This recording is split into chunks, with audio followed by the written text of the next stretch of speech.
Everybody, welcome to Talkin Baseball on this Sunday morning as we get ready to wrap up this road trip that the Giants are on in Miami today and then back home against the San Diego Padres for 4 and the Atlanta Braves. And the season marches on, but boy, this has been some road trip for the Giants. As they sit here today, they're 3-5 on the trip. And in that little 12-game stretch that goes back to Kansas City, when I looked ahead at this road trip and Kansas City, I said maybe 8-4. Well, they're 4-7 right now. And clearly, if you've been listening to the games and all the shows and everything else, you know what's been going on, and that is that they just can't get the offense going. They just can't get the offense out of gear. And when you look at what the pitching staff has done, it's had a great May, and they lose yesterday 1-0. Come on, the Marlins have had 2 games against the Giants, and, of course, Harrison was fabulous on Friday night, and Robbie Ray yesterday was terrific. He's done everything they've asked of him, really, everything they've asked of him, and he retired 15 straight at one time, but in the second inning he walked a couple, and this little Sinoha, who is a good little hitter, he went the other way, and this is the key to hitting against the Giants, is taking the ball the other way. The Giants would do that once in a while, it would help. And he got a base hit. Jung-Ho Lee had a great throw to the plate. I want to tell you that. If you get the chance to see that highlight, take a look at the throw that Lee made from medium center field. I mean, deep center field. It was out there. He threw it on the fly to the plate, and it was a little bit off, but it made a play that you wouldn't even think was possible. Almost, if that ball was on the plate, I think they get him. And that would have kept the score scoreless. But Giants end up losing 1-0. The Marlins, with 3 hits in their 2 games, have split the series now. For the Giants, it's 13 straight games with 4 runs or less. May is gone, thank goodness. They were 13-14 in May with a 264 earned run average, which is tremendous. And you'd have to go back to 1992 and 2014 to find a team that was under 500 with that many games with an earned run average that low. And you got to go back to the Cubs of 92. Probably Maddox was there in those days, and the Mariners in 2014. So that's what's going on there. The culprits, once again, Chapman got some hits here. He's starting to put the ball in play. Had a home run on Friday night. But Willie Adames still is struggling. They've got him in the 5 spot. Maybe they should move him up to the 2 spot and do something a little different with Willie Adames. But, boy, he comes up constantly. The 5 spot is an RBI spot. And he comes up constantly with runners in scoring position, 2 out, and he ends up not getting it done. 66 strikeouts for him. And we'll talk about it today on the show, I'm sure, to some degree. Was it a mistake to go out 6-7 years of Willie Adames, of what we've seen? It's only a couple of months, and as Buster Posey pointed out this week, there's a lot of superstars who get signed to big contracts and get off to slow starts. This is only 2 months, and he's playing shortstop, and it's not great shortstop, but he's got some power, and he's a good guy. And he can hit. He's never been this bad, I would imagine. So you got to be patient. You just have to be patient at this part of the season. But the A's, by the way, I happen to notice they're glad May is gone. They were 7-21 in May. Baseball is wild right now. The games yesterday, and we'll talk about them this morning. Washington scored 10 runs in the first inning against Arizona. Brandon Pfaadt was out of there. 8 runs, 6 hits, and he hit 2 batters. C.J. Abrams was hit 3 times yesterday. 2 other Nationals were hit. I think they were hit 5 times, and then one of the Nationals was hit 6 hit batters in the game. How about that? How crazy that was. But for Washington, they've scored 9 runs in 4 straight games. People can't score runs. It can happen, folks. It can happen. Arizona's lost 9 of 10. They Washington scored 9 runs before Arizona got it out. That's the second most going back to 2003. The Red Sox did it on the Marlins. They scored 10 runs, 16 batters in the first inning. Took 30 minutes to get 3 outs, and Washington held on to beat Arizona 11-7. How about that yesterday? For the Padres who are coming in here, they lost again. Dylan Cease won his first start of the year, and he hasn't won in 10 starts since then. And we'll see him on Thursday, I imagine, for the Padres. That'll be the end of that 4-game series. But there's Barry Falter for Pittsburgh. Take Paul Skeens and Barry Falter. You've got a 1-2 punch, believe me, for Pittsburgh. They can give you trouble. They don't hit at all like the Giants, but they've got some decent pitching as well. The craziest game maybe was the Dodgers. They ended up beating the Yankees 18-2. And just crushed them early in the game. They had 10 runs in the first couple of innings. Muncy, a couple of homers, 200, 201 for him. So the Yankees lose 18-2. How did the Yankees score their 2 runs? Aaron Judge hits 2 homers. Come on. You can't write this. You can't write this stuff. Judge hits 2 homers. He's got 21 now. And looking at our league leaders, Judge now is one behind Ohtani and Cal Raleigh, whoever he is. Believe me, he's got 22 as a catcher for the Seattle Mariners. How about that? So the Dodgers win. So standings-wise, as we just get started on this Sunday morning, San Diego is 3 back. The Giants are 4 back. Arizona is 9 back now. And Colorado lost to the Mets. They are now 27 games back, if you can believe that. I don't think I've ever seen that in my life in May, to have a team 27 games back. The wild card is still wild. The Giants are now in the 4th spot, but the loss column is the key. The Phillies, 22 losses. San Diego, 24.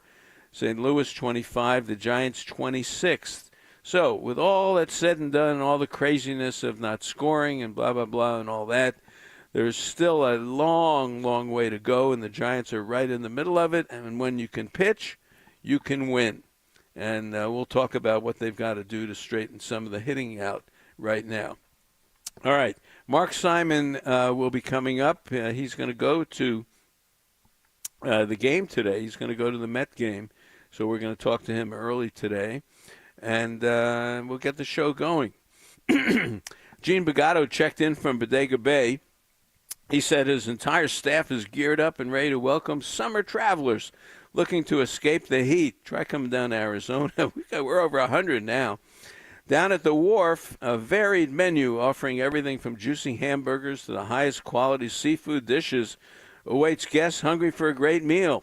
For people looking to enjoy the relaxing Sonoma coast, it's beautiful. The gift shop and fish market, they got everything one needs for a visit to the beach, from towels and swimwear to picnic items and beverages. Yeah, I swear, it reminds me of Coney Island. When I was a kid growing up, you went to the beach and everything was there for you. And it's wonderful. It's a wonderful time for families and people to get together.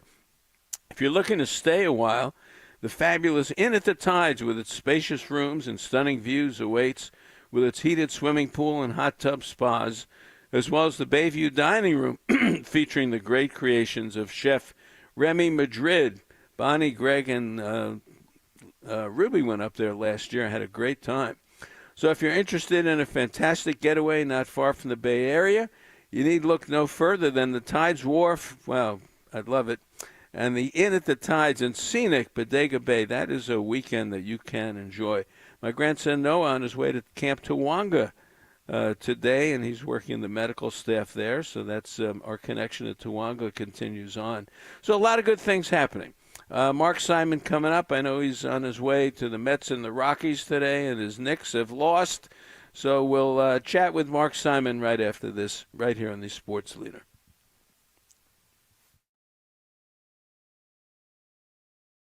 Talking baseball with Marty Lurie on KNBR 104.5 and 680, the Sports Leader. Fans, it's great to have Rick Robin back with us. Rick Robin Construction, Napa.com.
couple of runs, one run in 2 games, and they've got 3 hits each in the 2 games.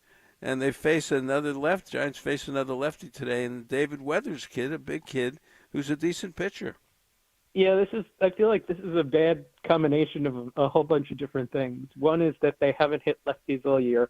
2, I have a colleague named Jet Rosenstein who's a Marlins fan, and he did some intense lookups on Ryan Weathers, and he talked about how Ryan Weathers has changed his arm slot significantly, such that he's now 43 degrees, which I guess is a little higher than he used to be. And if you look at how the Giants have done against guys that throw like Weathers does this year, they're 7 for 67 because the guys that we're talking about are Mackenzie Gore and Chris Bubich and Jeffrey Springs, and those guys had good starts against the Giants. He can be tough. He has this 4-seamer this year that's been pretty good. He throws up to 98. The thing that the Giants could take advantage of is he doesn't necessarily throw strikes. He throws a lot of first pitch balls. Walks are the best. Walks are a big thing for the Giants these days, considering that they're just not getting the hits in timely spots. Get as many base runners as possible, and maybe today a hit or two will come with men on base. Well, plus you make it a bullpen game. The Giants' bullpen is clearly better than the Marlin bullpen, so that's another issue is to get him out of the game. Because in his 3 games, he's only pitched 15 innings, so you probably will be in the bullpen today. Adames 1 for 5. Chapman does have a home run off and 1 for 3 with the homer. Flores 1 for 3, and as you point out, Fitzgerald, Lee, and Yastrzemski, they don't have any hits against him. This Birdsong is terrific. You know that? He's a pitcher. Harrison's a little more of a thrower. He's got some electric stuff with that fastball, which he's really throwing well now, coming back from Sacramento. But Birdsong pitches. I like the way he pitches. He's got a repertoire that he uses. And I think you would probably like that it's fastball, curveball, changeup, slider, and there are no pitches with fancy names like sweeper or any of the other slurve or any of the other things. 4 commonly known pitches that he throws. Fastball's been really good both of his starts so far, averaging 95 velo-wise. Like to see that. In fact, all of the hits he's allowed in his last 2 starts have come on his other pitches. He's allowed no hits on fastballs and 10 hits on everything else. So I think the thing to watch today is are the breaking balls more effective than they've been in the other 2 starts for Hayden Birdsong. And also, this is like kind of really strange. There's no explanation on it. It just kind of is. When there's nobody on base, batters are hitting 348 against Hayden Birdsong, which is like as bad as it gets for anyone in baseball. But when there are guys on base, they're hitting 123, which is about as good as it gets for anybody in baseball. So it's all sorts of weird for him on the mound this year. I guess when he pitches out of the stretch, he feels comfortable. Yeah, it's interesting. Runners in scoring position. I looked that up. 3 for 26. Yeah, really bad. Yeah, go figure. First, he's fortunate, I guess, in some regards. Yeah, putting the first pitch in play, 2 for 17. So, no, I like him. I like him in the whole Verlander thing. To tell you the truth, I would not take either one of the kids out of the rotation. But we'll see. They're committed to Verlander, so that's going to be an issue in about 2 weeks, I think. Hey, Lou Gehrig is in. You know what? Good. You can I'm sorry I interrupted. Change the thought. Guys who get injured tend to get injured again. The guy's 42. He's probably at some point going to break down again. No offense, Justin, but it's just kind of logic. So I think everyone's going to get their shot here. I don't think that anyone's going to get necessarily shorted, even if it might look like someone gets shorted when he comes back. Okay. All right. Well, probably. They're talking Harrison back to the bullpen, but we'll see. It's very competitive. But I want to mention Lou Gehrig is in the news today, as always. Yeah, 100th anniversary. It's the 100th anniversary of his first game in the 2,130 game streak. He came in as a pinch hitter in the 8th inning of a game. Next game he started in place of Wally Pipp. Had a great game, and then it was off to the races. And I actually didn't even realize this, but Lou Gehrig is 3rd all-time in OPS, which is crazy. 1080. The only guys that are better are Babe Ruth and Ted Williams, and it's pre-integration. He didn't face everyone he could have possibly faced, but 1080 is 1080, and 1080 is really, really, really good. And I didn't even realize he was third all-time in OPS. If that stat had existed back then, people would have been going even more nuts over Lou Gehrig. Where does Bonds fit into that list? I think Bonds was fourth or fifth. It was the way that it was that they were like close enough that if you adjusted for ballpark, it flipped, and Bonds moved ahead of him in the OPS plus statistic. But they were pretty close. Yeah, well, I imagine Bonds has got to be in there for what he accomplished. But to watch him play, get that one pitch and knock it out.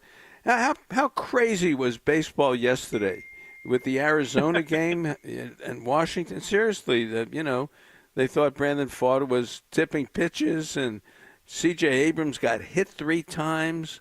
They're up 11-0, then it ends up 11-7. Yankees lose 18-2. How do they score 2 runs? Judge homers for 2 runs. Yep. Dylan Cease can't win a game. What's going on here? Yeah, that was pretty crazy. You didn't even mention that, like, the guy that people have thought is, like, NL Cy Young capable at this point, Jesus Luzardo gave up 12 for the Phillies against the Brewers. It got all kinds of haywire. We thought offense was down a little bit, and we're seeing offense be down every day now with the Giants. But yesterday, at least in, I think it was 6 or 7 of the games, there were double digits and high scoring, and you had all sorts of the Washington thing, where they scored 9 runs before anybody was out. Yeah, pretty crazy. By the way, Bonds fifth, and that's because with the Negro League stats now being official, Oscar Charleston is 4th overall in OPS. That's a good book, the Oscar Charleston story. I forgot who wrote it, but we had that book on last year. That's a good story about the Willie Mays before Willie Mays, Oscar Charleston. Very good. 1064 OPS. Yeah, he was fabulous, and the book is terrific. And I forget who wrote it, but I know we had him on last year. The Padres are coming in. What happened to the Padres? My goodness, they started off, they couldn't lose a game. As I said, Cease has gone 10 starts without a win. The Giants will see him on Thursday. What are the Padres bringing in here? Yeah, a little bit of a weird team this year. They're a game ahead of the Giants right now. And if you look at the wins above replacement statistics for players, the Giants actually come out probably a little bit ahead. I would be worried, though, because when healthy, the Padres' starting pitching is really good, even though Cease has been, like, the ERA, 4.66, might not be necessarily reflective of how well he's pitched. He's probably deserving of a little bit better fate based on his other numbers. But they have Pivetta, Michael Kingston out. The bullpen, the back of the bullpen in particular, I think matches up pretty well with the Giants' back of the bullpen, in particular the closer, Robert Suarez, Jeremiah Estrada, Jason Adam. The thing that I think has come down a little bit is Tatis was hitting pretty crazy at the start of the year. It's come down a little bit. His wins above replacement is still really good, one of the best in the National League. Machado hits, but it's not like an outrageous power number. He's got 6 home runs, so he's on pace for like 20. Jackson Merrill was great, but he got hurt. They're a very good team. I think potentially probably better than the Giants over the long haul, but not everything has necessarily reflected that at the start of the season. They're a little bit strange. Giants get Kolek, Hart in this, and then Pivetta and Cease. Kolek gave up 6 in the first, hung in there, and ended up getting a win, believe it or not. Who's Kolek and Hart?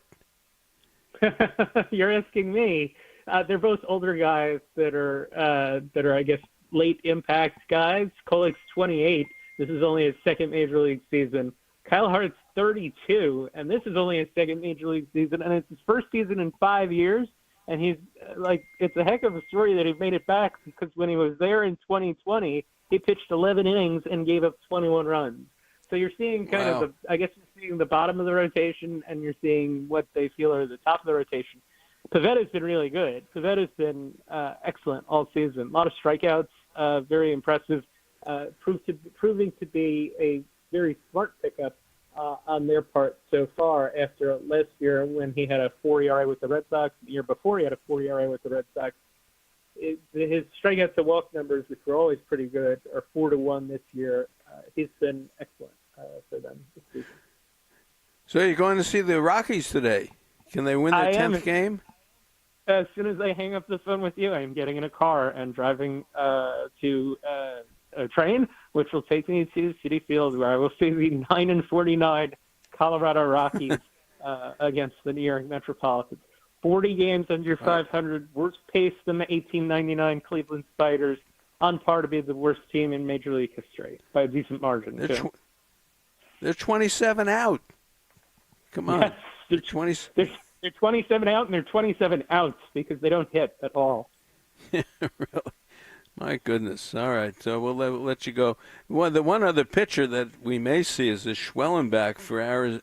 As I said last week, it's not Atlanta's year. This guy, 2 games in a row, no walks, 11 strikeouts. How about that? I don't see that often. He's one of the best athletes among pitchers in baseball. Former college shortstop, fields his position, excellent. Very impressive. I really like him. All right. Have a great day, Mark. We'll talk to you next week. Thank you. Thanks, Marty. See ya. All right. That is Mark Simon. Mark A. Simon says on Twitter. And, of course, he's part of Sports Info Solutions. All right. More coming up. Bruce Jenkins next, right here on the Sports Leader. Talking baseball with Marty Lurie on KNBR 104.5 and 680, the Sports Leader. Fans, it's great to have Grant Power back with us. He is the president and CEO of Nations. Grant, what is going on with Nations in the Bay Area?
and ball.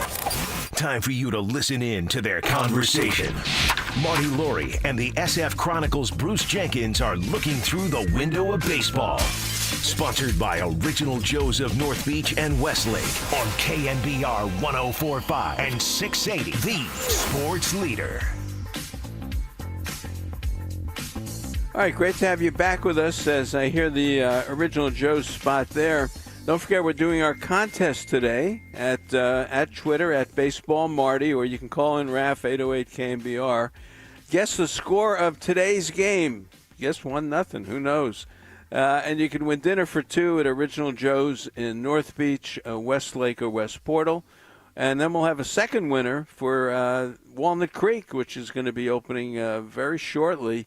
And then RAF also picks a winner for North Beach's Soto Mare, and where you can go and have dinner there. So you don't have to win the contest for that one either. So you can get involved with that. I know we've got a lot of guesses so far for the Giants and the Marlins. What's the score of the game today? Bruce Jenkins, how are you? Good. I'm going to guess 18-2. No, wait, that's the Dodgers. 1-0 sounds about right. Yeah. Well, what do you say? Look, we've been through baseball combined for many, many years, both of us, and this is just May. June is starting. The Giants are, 1 back in the wild card, 4 back of the Dodgers. Their pitching is outstanding, and everyone is just ready to jump off the ship and go crazy because they just can't score. Yeah, this is really a big homestand coming up because they have to stay close to the Dodgers now before the Dodgers get healthy, before Ohtani starts pitching, before all those relievers come back, before Mookie Betts comes back. They have to stay close right now because the Dodgers could, as we knew this in spring training, they could run away with the division. But as long as the Giants pitch the way that they have, and they have to hit better, it couldn't be much worse. But this is crucial. You don't want to be 7 or 8 games back after this homestand. Bruce, do you think the Giants made a mistake with Adames getting involved for so many years? And I know Posey defended the signing this week on KNBR and compared him to Lindor and Soto and other superstars who had signed big contracts and got off to slow starts. Well, I tell you, no, I don't think so. I've been following this guy since he broke in. You can't take your eyes off him. He's totally dynamic, the way he energizes a club and the way he hits. This guy had 13 three-run homers last year. Yes. You can't turn your back on that. I don't know what's going on with him. I don't like his stance. When the pitch arrives, he's set, but his stance looks like a guy who's not hitting. His knees are bent and the bat's draped over his shoulder. It's everything you don't want when the pitch comes in. But I don't know. I just have to think that he's going to catch fire. He's such a quality guy, and I'm sure he's killing him that he's not helping the team very much. But once he does, I think he'll shine. I definitely don't think that was a mistake. Okay, all right. Encarnacion will be up here undoubtedly, unless something happens to him today in Sacramento, tomorrow. And then the first base situation becomes a little more muddled with Casey Schmidt in there, Encarnacion, Wade. How do you resolve that? Yeah, then there's even talk about Luciano getting a look there. But what you don't want to see happen is where all the names that we mentioned are in the mix, and there's a different guy in there every day, and nobody can get set. And I don't know if any one of those guys just takes over. I guess the best bet from an offensive standpoint would be Encarnacion. He's just a hitter. He hits wherever he is, and do you play him there every day? I don't know. And Luciano, I'd love to see him come up and get hot and then just stay here and play a lot of first base and not get jerked around, because nobody likes that, especially him. Eldridge is still a ways off defensively, but you're looking at him, I think, because of him, and he looks very much for real as a hitter. It's not something that's going to plague the team for the next 10 years, but right now, when they need hitting, there's no real answer. I'd almost rather see Flores up there than anybody if playing first base, because he's such a good hitter. But it's a real dilemma. There's so many moving pieces there. I've always liked Schmidt. I've always thought he's going to break out and be a real good big league player. But so far, it's only his defense that really shines. And he's had some hard luck hitting, but the long-winded answer, Marty, is I have no idea. No, and I don't think the Giants probably have a plan. I would imagine that Matos goes to Sacramento because he's just sitting around doing nothing. Yeah. And Yastrzemski is in such a deep slump right now that goodness. I think Encarnacion probably can play a little right field as well. And when that happens, you put Schmidt at first base and you put Wade on the bench. See, Wade coming off the bench for me is a little bit of a weapon. I mean, he's, still, has some idea of what's going on at the plate, and he can walk and maybe get a hit here and there, even though he's hitting about 167. And then I would probably have Flores in the mix at first base every once in a while too. But you got to get someone to help Yastrzemski because he's like 4 for 40 or something. Yeah, he looks like the Yaz of old, which is never good. A 230 hitter who can't get around on the high fastball and is lunging at pitches and rolling grounders, and really has just really let the team down. He's had a lot of big at bats that turned sour on him, and he was going so good. Whatever he had going at the start, he needs to resurrect because he did make some changes in his approach. But I know what you mean about Wade. When you look at the Giants bench late in the game, can they get a pinch hitter? And you're looking at Huff and Koss, and it's not terribly enticing. No, it's awful. Yeah. So that's another thing that I think they need help with because, here's another game. They're not hitting, and now you got a spot where it's the bottom of the order, and who can we get up there? It's not going to be Matt Stairs or Manny Mota, but they need somebody who could come in there and be a reliable hitter. If Flores is not playing, he's kind of that guy. But there's a lot of names that we're talking about here, a lot of people with promise, but you need somebody to deliver. I mean, this has been an awful long time. The 13 straight games where they haven't cleared 4 runs, and hell, the Dodgers are averaging 7 runs a game since like the 3rd week of April. So I mean, the contrast is pretty severe. No, and Washington scored 9 runs 4 straight games. Something like that. So people do hit. And the other thing that sort of bugs me a little bit, when they get late in the game and they've got a runner on third with less than 2 out, they're bunting. They're not swinging away. Come on. You put Fitzgerald up to bunt and Koss up to bunt. If you can't swing the bat, you don't belong here. No, I like the bunt, but I like the bunt as a leadoff. You're leading off, and the third baseman's playing back. You just drop one down there, or there's a hit just waiting for you, and that starts a rally. But yeah, in the middle of something, when you have guys on, it's a bad look. I mean, unless you drop that perfect bunt, to the right side where it's kind of no man's land and nobody can really make the play. But that's an art in itself to do that. You can't count on that from anybody except maybe Rod Carew or something. But yeah, I agree. That's not what you want to see with the team going this bad. No, it's a symptom of the team that is not hitting is that they have to resort to something like that to score a run late in the game, a squeeze bunt, and that. I don't think you can do that very often. But as I said, look, the Phillies, how about Luzardo yesterday, Bruce? This is a Cy Young candidate, gave up 12 runs to Milwaukee, and now the Phillies are leading the wild card. They knocked them out of the division. Yeah, that was pretty strange. Luzardo's had a rough road. I mean, way back in time, he was with the A's. He was one of the great prospects, and he's had spurts where he looks like that same pitcher, including this year. But, I mean, who knows? I mean, Brandon Pfaadt was going really good for Arizona. Next thing you know, he's down 7-0 and out of the game yesterday. So it's topsy-turvy, Marty, is what it is. It is. You can't predict any of this stuff. That's the beauty of it, and it's only 2 months down. That's right. The beauty of it. It's only 2 months down, and there are some moving parts for the Giants, and they have some alternatives, and they're probably going to do it tomorrow. And we'll see where they go with it. But it's only 2 months down, and they're 1 game back of St. Louis right now for the third wild card spot. So still plenty of baseball left to go.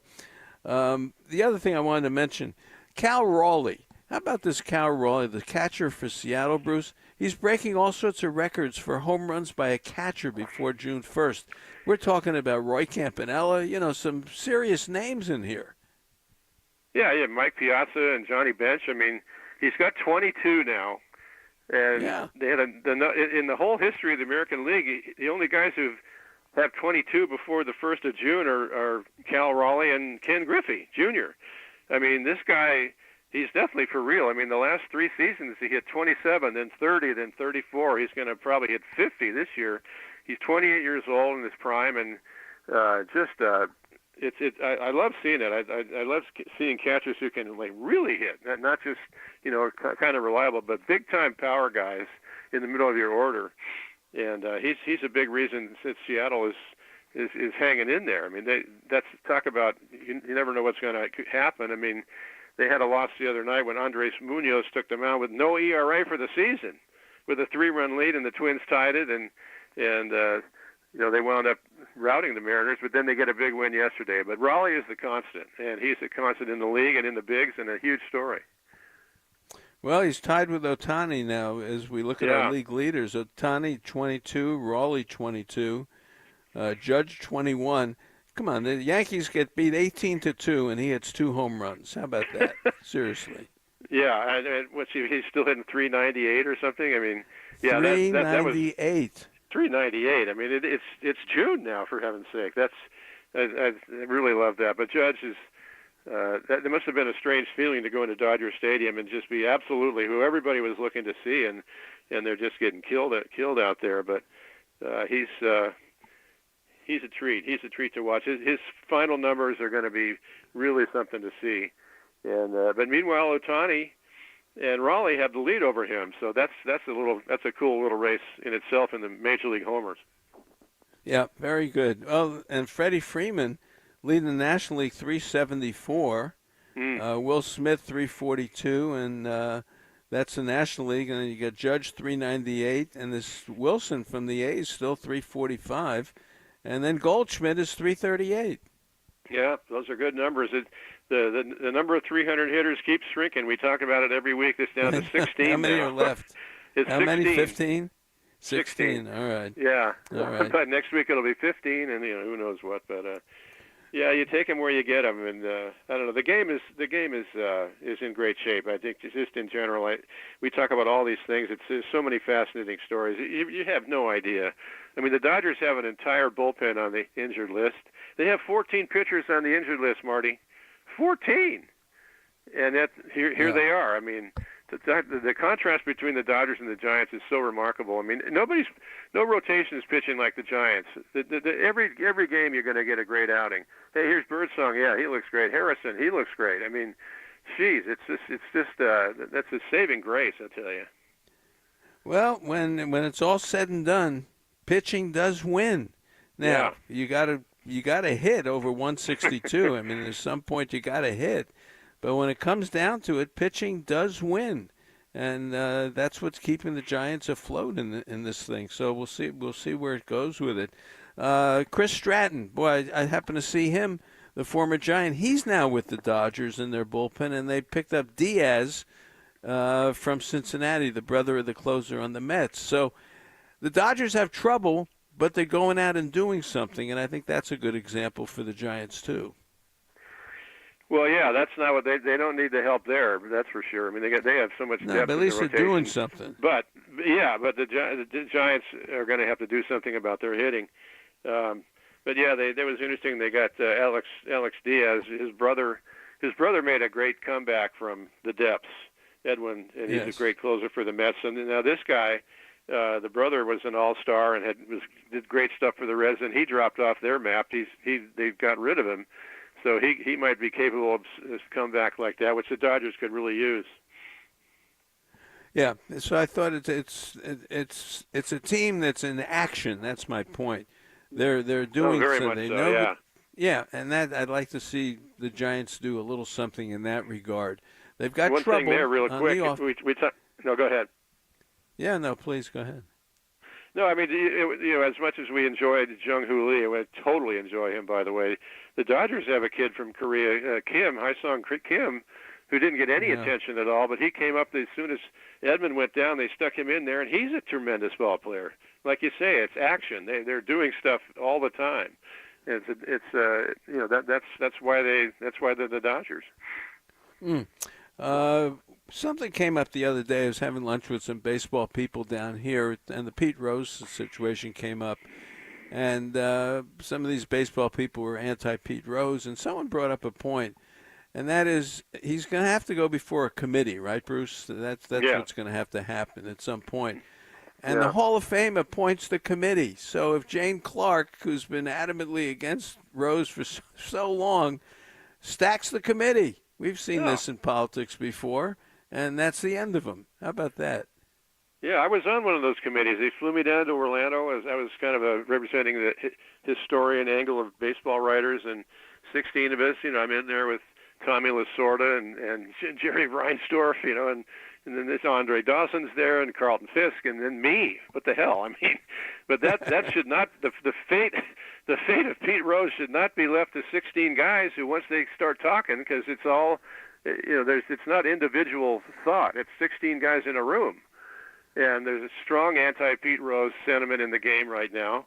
I think they should put him up on the real ballot. That breaks tradition, obviously, but this is a big deal. I'd love to know what the entire voting body of the baseball writers thinks about Pete Rose. That's kind of what needs to happen. I'd like to see it happen right away.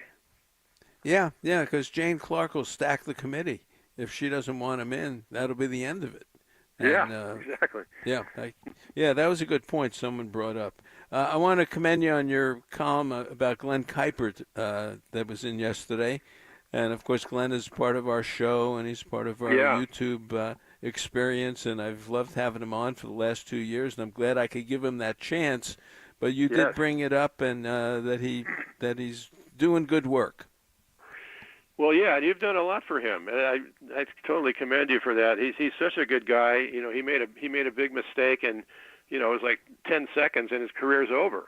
But it isn't over. He's creeping back in. You don't just rush back into a booth when you've hit with a suspension of that nature. You got to creep back in, and he's done stuff with you, and now he and Dwayne are talking ball on Friday nights for the Gotham Club members. And, they've got Will Clark in there, and Eckersley, and Kruk. It sounds like a lot of fun. Because Glenn can really talk ball, as you know. He's extremely knowledgeable, and of course he's called big league ball for years. So he's making his progress at the only rate that he could, which is like a turtle. It's not going to be immediate, but he's sliding back in. His dream is to be calling games in the Giants crew, which, as Doug Greenwald has discovered, is one of the most maddening goals you could have, because hell, you get Dave Fleming and Hunter Pence calling a game. They're as good as anybody. Those two guys were fantastic on the road. That's not even the first team. And John Miller, so it's a tough road for Glenn, but he's hanging in there and he's making progress, and he's a very good man. I love to see it. Yep, and I'm glad that we can have him on for the last couple of years. It's important to do that. Yeah, for sure. Yeah, good. All right, well, that's our show for today. Enjoy Sunday. Yeah. And we'll talk to you next week. Okay, Marty. Thanks a million. All right. Thanks, Bruce. That is the great Bruce Jenkins. The Professor, Ron Wotus, next right here in the Sports Leader. Talking baseball with Marty Lurie on KNBR 104.5 and 680, the Sports Leader. Fans, great news. If you enjoy Original Joe's, there's a new Original Joe's coming to Walnut Creek, opening late May, early June. Let me tell you a little bit about it. It is going to be fabulous. 300 seats, 13,000 square feet, 3 outdoor patios with 90 outside seats, a full exhibition counter and cocktail lounge. That's the best. And the cocktail lounge will have a multitude of TVs to watch the Giants and the dreaded A's if you want to. It's the first opening of an Original Joe's in 70 years in a new market, and this is really going to be something. 9 years since opening in Westlake, so this is going to be fabulous. It will have a private dining room with accommodations up to 40 people, with its own private bar and patio. It fits Walnut Creek like a glove. This is going to be something else. I can't wait to do some events at the new Original Joe's in Walnut Creek, coming late May, early June.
Fans, when I came up for FanFest, I had a great time, and the reason why, I stayed at the most unique hotel in San Francisco, and that is the Hotel Via, located directly across the street from Oracle Park. It's just a walk from the Via Hotel right into the ballpark. I loved it. It's family-owned and operated. It was the first hotel built in the fastest-growing area of San Francisco, and of course we're talking about Mission Bay in the South Beach neighborhood. It's got premier private event space. The rooftop at the Via Hotel is a great place to have a meeting, an event, and just a beautiful view of the ballpark in downtown San Francisco. It's at the intersection of sports, entertainment, and technology. For more information, visit hotelviasf.com or call 415-200-4977. Or you can email them at info@hotelviasf.com. Staying at the Hotel Via is an experience you don't want to miss. Don't miss a second of the action from Bowmel Squad. Listen to the best double plays in the business. Wisely has it, flips to Fitzgerald for one, over to first, double play! Plays at the plate. Freeman hits a high chopper to Chapman. He's got it. He's coming home, and the throw in the tag, and they got him. Sean Miller's home run calls. There's a shot. Deep down the left field line. It's on its way for Berkeley. Adios, pelota. All season long on the San Francisco Giants Radio Network. Time now to go to Sunday school with the professor. Hey, Professor, take it easy, will you? Giants coach Ron Wotus with Marty Lurie. I didn't know you wanted to get involved with the discussion, Mr. Helper. On your home of Giants baseball. Good answer. Like the way you think. KNBR 104.5 and 680, the sports leader. Brought to you by River Islands, one of the country's top-selling master plan communities just across the Altamont in Lathrop. Where else can you live on a lake next door to a park or walking distance to your kid's new school? With 10 new neighborhoods, River Islands is the one place you can't afford to miss. All right, we're glad to have you back with us. The professor joins us, Ron Wotus. Well, how are you? Good morning, Marty. I'm doing good this morning. I'm glad to see the temperatures cool off here in the East Bay. Sacramento yesterday, 100 degrees. That's nothing. You should come down to Arizona. Yeah, you're right. You're right about that. Yeah. Well, talking River Islands just for a second, Woe, and some of the things that I've learned about it. There are so many new neighborhoods now. And, you know, we talk about River Islands, you and I, for years and years and years, but the growth is unbelievable, and the prices are still very reasonable. I know it's a tougher financial market these days, but my goodness, it is still growing, and there are just so many neighborhoods. It's incredible.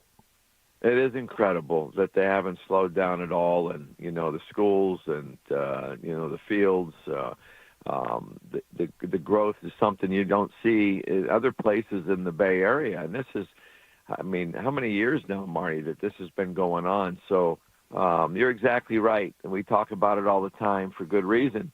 It's one of the best communities in the Bay Area, and if you haven't seen it, people need to take a look at it. Boy, absolutely. Well, we've talked a lot of baseball this morning, and look, you've been down the road with this organization for so many years, and World Series champions and playoffs and everything else. At some point, you got to hit a little bit, you know, to make things happen. And they've gone these 13, 14 games not scoring more than 4 runs. They've only done that twice. Pitching is still terrific. Pitching wins. So as you look at the ball club today, how do you feel?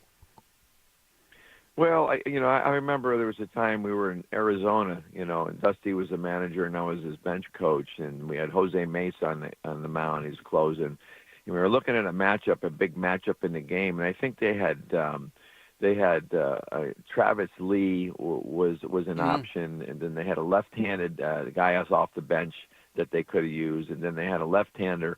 I think it was the other Lee. His first name's eluding me. Left-handed first baseman they had.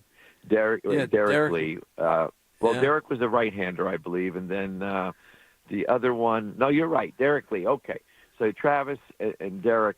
Anyways, the moral of the story is, one guy was 1 for 17 in his last, 17 at bats, and I told him, the lefty is a pretty good hitter. I saw him in AAA, so Mesa stayed in the game, threw against the guy that was 117. The guy got a hit, and I guess the moral of the story is, we looked at each other and we said, well, he's due. He's due. He was 1 for 17. What are you going to do? And I think that's the story right now. They're due. And it's unusual that you have so many, players not hitting at the same time. And that's really the thing. It doesn't happen very often. And as you talk about, the long season and the ups and downs, I really believe they're going to come out of this and guys are going to start swinging the bat a little bit better. Some of the guys that are capable of doing that. But you said it, the saving grace is the pitching and the defense. And, if they win today, they come back 4-5 on the road trip. Now, I'm not saying they don't need to hit better, but, that's not terrible. You're going to have road trips like this here and there. They just need to play good baseball and get a couple of these guys going so they can produce some offense. I brought it up today about Adames, and I said, God, is he a mistake? And it's only 2 months into a long contract, and he comes with a history. And you've seen him a lot. You've worked with him. You know him. How do you feel about him? Well, I like him. Look, he's a quality guy. He brings a lot of energy to the club. And his numbers, he does have a track record that's pretty darn good. And I think the number one thing, too, is, people, I think you had said, is he the right guy for the Giants, et cetera, et cetera. If we went and just got a pure defensive shortstop, I don't think the hitting would be any better right now. I mean, this guy plays both sides of the ball. He's a presence in the batter's box, even though he's not doing what people expect him to do at this point in time. And he's a very serviceable shortstop. So he fills two holes for you, playing shortstop and the bat on what he can do. And he's done it pretty good in the past. So he was the right guy for the San Francisco Giants. We've heard this story before, offense, and I remember hearing it quite a bit even in the World Series years. So it's obviously it's a concern. Everybody wants to be better, but it's baseball too, and we expect some of these guys to turn it around. And I know Buster and Zach, and they're looking at everything they can do to improve the club. I mean, that always goes on. So stay the course, keep pitching, playing good baseball, and some of these guys are going to come out of this. Okay. You spent a couple of days in sack of potatoes, as you like to call it, or sack of tomatoes. You got to see what's going on there. Anyone jump? First of all, Encarnacion is there, and we're undoubtedly going to see him on Monday in San Francisco. How's he looked, and anyone else catching your eye there? Yeah, Enky's doing good. We hit him a few ground balls. He's been working out at first base. I think he's going to play the outfield today. He hit a home run last night. He's a pretty good hitter. Look, it's not easy to be out 2 months and step in and have your timing and take good swings. And he's definitely one of those guys that just, has a knack for that. He gives you a pretty good at bat. So, I mean, he's extremely close. I'm sure, with the situation going on in San Francisco, that you'll see him any day now. And they have another guy that really stood out to me, Daniel Johnson. He's an outfielder from Vallejo, California, and he was in Mexico playing, and the organization picked him up, and he's really looking good. I mean, the guy's a plus runner. He's a plus thrower. Hit 2 home runs in the last 2 nights and gives you a good at bat. I've only saw the 2 games, but the thing that I was impressed was his bat. His bat path to the ball. It wasn't this uppercut type swing that you see so many guys in the game have today. He's directly to the ball, and he's backspun 2 balls flat to the ball, and almost a line drive home run. And another one he backspun that was a majestic home run in the fact that it's up in the air, a high towering home run. So I like his swing, and real short sample, obviously, but he was good to see. They signed a catcher in Kingsler that used to be with the St. Louis Cardinals, backed up backed up Molina, and he looks like he can swing the bat a little bit. And of course, Wisenhunt pitched last night, and 2 nights ago, and he continues to pitch very well. Daniel Johnson from Vallejo, fifth round pick of the Nats in 2016, and has had a little bit of a cup of coffee in the big leagues. So, boy, that'd be nice to see. And he's an outfielder, right? Yeah, he's playing right field. He can play center. He has the speed to do that. So if he continues to play well, I think this guy, could find himself on the roster, major league roster, and help the Giants at some point. But again, that's just 2 days that I saw him. But, Grundy and Cabrera, the staff up there, they like the way he's played as well. Nice. Okay, we'll follow Daniel Johnson. That's a good name. Well, I saw a story. Art Shamsky is going to be on our show one of these days, former Met from the 60s, the 69 Mets, and he has a book out, and we're going to talk about it with him. But there's a story in the book about Gil Hodges, who was the manager of the Mets and the great first baseman from the Brooklyn Dodgers, and a tough man, a Marine, and the whole thing. And, of course, he leads the Mets to the World Series in 1969, and they beat the Orioles. And but Gil Hodges had a treat, a knack that he did, a trait that he did, and he would use his fungo bat to hit ground balls to first and third, and Art Shamsky was a first baseman. And he said Gil Hodges would use that fungo and hit the ball as hard as he could at the infielders, and that's the way he wanted you to learn how to field the ball with the fungo. And you talk about the fungo all the time, but Hodges ended up breaking, I think, Jim Fregosi's hand, that he hit so many hard shots at him, and when Fregosi went over to the Mets in the Nolan Ryan trade. So my point to you is, after this story, how do you hit the fungos? Do you hit them hard? Well, I'll tell you, it's not all the time. I think the only players that you really, I shouldn't say the only players, but in general, the players that you usually hit the ball harder to, and guys want the ball hit a little bit harder, are third basemen, especially when they're playing up. So when you get on a new field, first day of the series, I always liked my infielders to take them up on the grass and whack some balls hard on them. One, they get to see the speed of the grass. And two, that's the way the ball comes to third, hard. Typically it's short second when they're deeper. The ball doesn't come as fast. You have time to react to it. But having said that, there are times that the middle infielders want the balls hit harder. And the problem for me today is the body hurts, and I can't hit it that hard, right? So even years ago, what I would do is I would move up maybe 2/3 of the way towards the player, not a third closer to where the player is fielding the ball, so you can get more speed on it.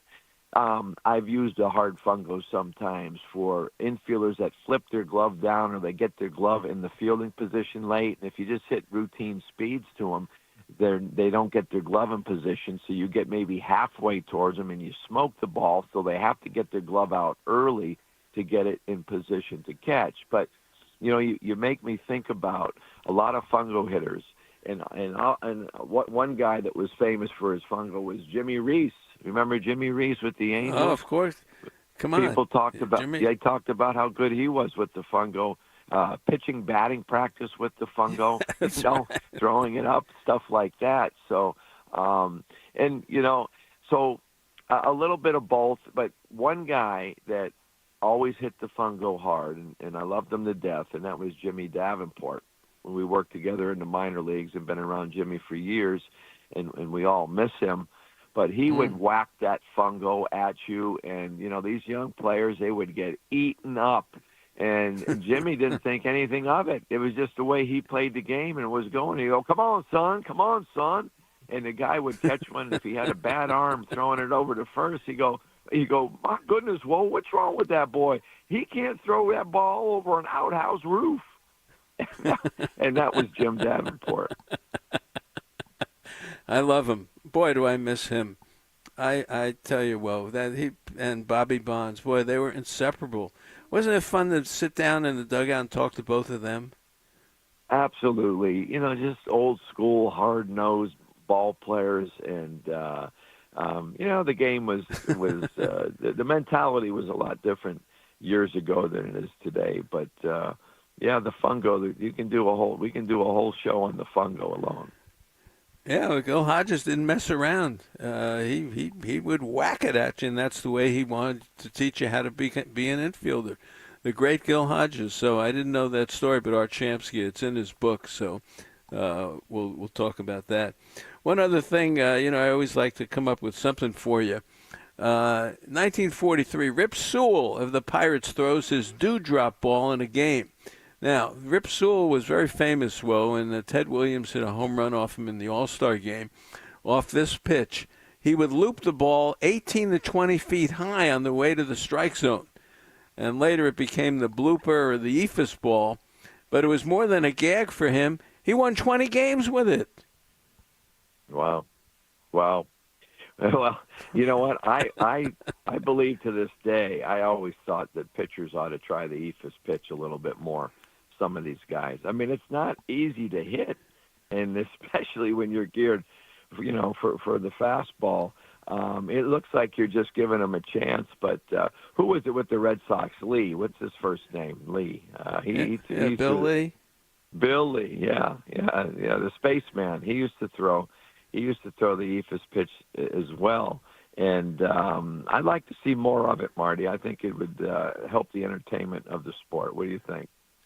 Yeah, well, if it works. How about Dave LaRoche? Remember him, La Lob? La Lob, no, I do not. I don't know why I don't remember him, but I do not. Yeah, come on. It was a relief pitcher for the Angels in the 70s, and they called it La Lob, and he would throw that pitch in just like that. It was crazy. But, yeah, Rip Sewell, he was the one who did the ephus 18 to 20 feet high. And it's like me pitching softball. Exactly. I was just going to say that. You could relate to that, being the softball pitcher, the great softball pitcher you were. Did you ever throw a ball 18 to 20 feet high? Absolutely. When I was pitching for the San Francisco Sheriff's Department, I was one of the ringers. We would play in a tournament in Santa Cruz, and it was unlimited height. Usually you had to go 6 to 12. But this was unlimited, and I could throw the ball up as high as I wanted. And I'm telling you, I threw the ball up probably about 18 feet in the air. And for some reason, I could just drop it behind the plate. Yeah, that was fun. Wow, that's something. I don't know how it gets through the strike zone. If they had the technology they had today, I wonder how that pitch would be called. And, the question I do have, Marty, if it was only 12 feet high, if you threw one 13 feet, how do the guys know? They just use their eyeballs? I just used the That was it. And there was right. And no arguments, trust me. No argument. Okay, there you go. That was it. Well, they're down in Miami. A couple of great catches yesterday. That is a big ballpark, I'm going to tell you. Yeah, it is. It's a big park, and those two catches they made yesterday, cost the Giants basically the game. I think a home run Fitzgerald had, and the ball in center field against the wall. Run would have scored there. So a big park, tough to hit the ball out of there. And, those were two plays, defensive plays, won the game for them, right? That's basically what happened. Yeah. So, we got to keep doing what we're doing. These guys will come out of it. They're better than they're showing, a few of them. And, hitting can be contagious. So, if not, just who knows? This Daniel Johnson or somebody could maybe spark the club. I've seen clubs over the years, obviously us and other clubs. When you're going through these ruts, sometimes a little change of personnel. Sometimes somebody that's hot can ignite a club and get things going again. So we'll see what happens. Yep, somebody's got to pick it up. All right, well, have a good Sunday, and we'll talk to you next week. Take care. Thanks, Marty. Take care. All right, that is the Professor, Ron Wotus. Hey, I'm here to talk about my good friends at Georgie Brothers, the largest family-owned furniture store in the entire Bay Area. Boy, Rob Georgie and the family, Tom Georgie and Michael Passer and everyone else, they're terrific. Right now and good through June 16th, you can save $500 in every wing-style chair in all Paloma leather colors. Now, this is the truth. I own probably about 4 of these stressless furniture chairs, and it's the most comfortable place to sit in my home and my daughter Bonnie's home. And believe me, Evan's got one in Los Angeles as well. So visit them at GeorgieBrothers.com. That's GIORGIBROS.com. Or you go to the 50,000 square foot showroom. They got baseball memorabilia there, too, in South San Francisco. But I'm telling you, these chairs are fabulous. And Rob Georgie, a decent man, and really has helped my show tremendously, and I appreciate it. But the stuff is first class, really good stuff. All right, more coming up. Our good friend Glenn Kyper joins us with Carrie Crowley right after this. Talking baseball with Marty Lurie on KNBR 104.5 and 680, the sports leader. Fans, I'm coming up to the Bay Area to see some Giants baseball.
We're getting you in the mood for a crazy crab sandwich, some garlic fries, a cha-cha bowl, and some orange and black baseball. KNBR's Giants warm-up keeps rolling on the sports leader.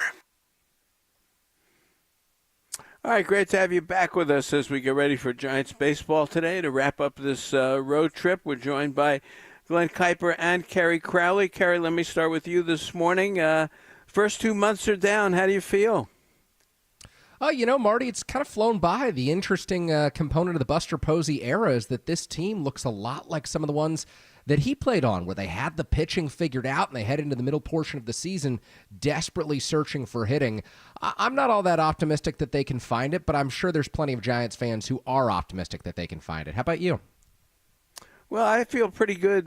They're one game out of the wild card right now. 58 games down. We're getting close to that 62-game mark when there's only 100 left, which I like to see where you are at that point. But pitching and defense wins. The pitching is still excellent, even getting better with the young people. And the bullpen's been solid. There will be changes in this lineup. There are certain spots in the lineup that aren't doing anything, and there are going to have to be a couple of adjustments there. And I think all in all, for where this ball club could be, I think they're in decent shape, at least in the standings, because everybody else has trouble. Look at the crazy scores last night. So I think heading into June, which is a very tough month for the Giants, believe me, take a look at the schedule. They're going to be challenged here. I think heading in, even with the 14 games and not scoring more than 4 runs and all that business, I think they're still in decent shape. Glenn, how about you? Yeah, I think that's fair. And it's a tough question to answer right now because they're in the middle of this offensive slump, which has lasted 2 weeks, but it feels like it's lasted 2 months. That's sort of what happens when your team isn't scoring runs. But all in all, at 32-26. You're 4 games back of the Dodgers. That's not a surprise. Dodgers, listen, they're ridiculous, and I think they're going to keep playing well. The wild card thing, you're in it, right in it. The teams you're going to be fighting against now, that's starting to clear up a little bit. Carrie, I'm fine with where they're at. Obviously, we all have concerns about the offense, legitimate concerns. But all in all, at 32-26 after 58 games, with guys, a handful of guys really, really underperforming, you hope that changes. But all in all, I'm okay with where they're at. Carrie, let me ask you this. There will be changes come tomorrow, and everybody knows that Encarnacion, unless something crazy happens, is coming back. How do you fit him into this, and who goes? Yeah, I think this is the really interesting question that Buster Posey has to answer right now, is how dramatic of a change is he willing to make at this point? Because we can all see Lamont Wade Jr. isn't the same Lamont Wade Jr. who had the high on-base percentage, who consistently came up in clutch situations. So there's a very real possibility, Marty, that the Giants just say, you know what, we've given him 144 at-bats. It's time to designate him for assignment, play Encarnacion at first base, and use Casey Schmidt as our depth option at that position. I just don't know that that's the best move for this roster right now because the Giants are so short-handed from the left side. I think transitioning Wade to a bench role and maybe sending Christian Koss down to AAA Sacramento, maybe that makes more sense, and having Schmidt be a backup at third base, at shortstop for the time being. So I think, it depends on what the Giants prioritize. Do they just want, a fresh start, a clean slate at first base with Encarnacion playing just about every day there? I'm skeptical that he can do that defensively, but they certainly need his bat in lineup. Or do they say, hey, you know what? Lamont can still serve a valuable, albeit very different role on this team moving forward. So there's kind of 2 paths here, but the bottom line is Encarnacion's going to play. He's going to play a lot, and the Giants are going to see how he can handle first base defensively. Well, that's the area that there is some option with. Glenn, where do you stand on this thing? Yeah, great question. Yeah, I don't know. I've thought a lot about it because I think when Encarnacion does come back, which, hopefully it's tomorrow, he's got to play. You have to see what you have there. Yeah, I mean, Schmidt could go because if you keep Schmidt, then you have a real log jam at first base, even though Schmidt can, play other spots, obviously. And, so do you do that? Do you just send Wade out? I thought, too, what about Matos? Because I know, Marty, you don't like the idea, but Encarnacion can play in the outfield some. And Matos he's playing today, but he's really not playing very much. So I think that's a possibility. Carrie's idea of maybe keeping Lamont Wade as a late game pinch hitter, I think that's definitely a possibility. But it's going to be really curious. It's going to be really curious. I mean, could Koss get sent down? Koss is listen, he's a pretty good defensive player. He's not going to give you a lot offensively. Can Schmidt handle the backup in all three infield spots? Yeah, maybe. So a lot of different ways that they could go here, and who knows, guys? There may be a couple other options that we don't even know about. So it could be that tomorrow is an interesting day for the Giants and a decision to make front office wise. Yeah, boy, I would send Koss down or Matos for me because the right field situation now is trouble. Yastrzemski is in a deep slump now. Matos plays once a week, and you just can't do that to the kid at his age. He's got to get consistent at bats.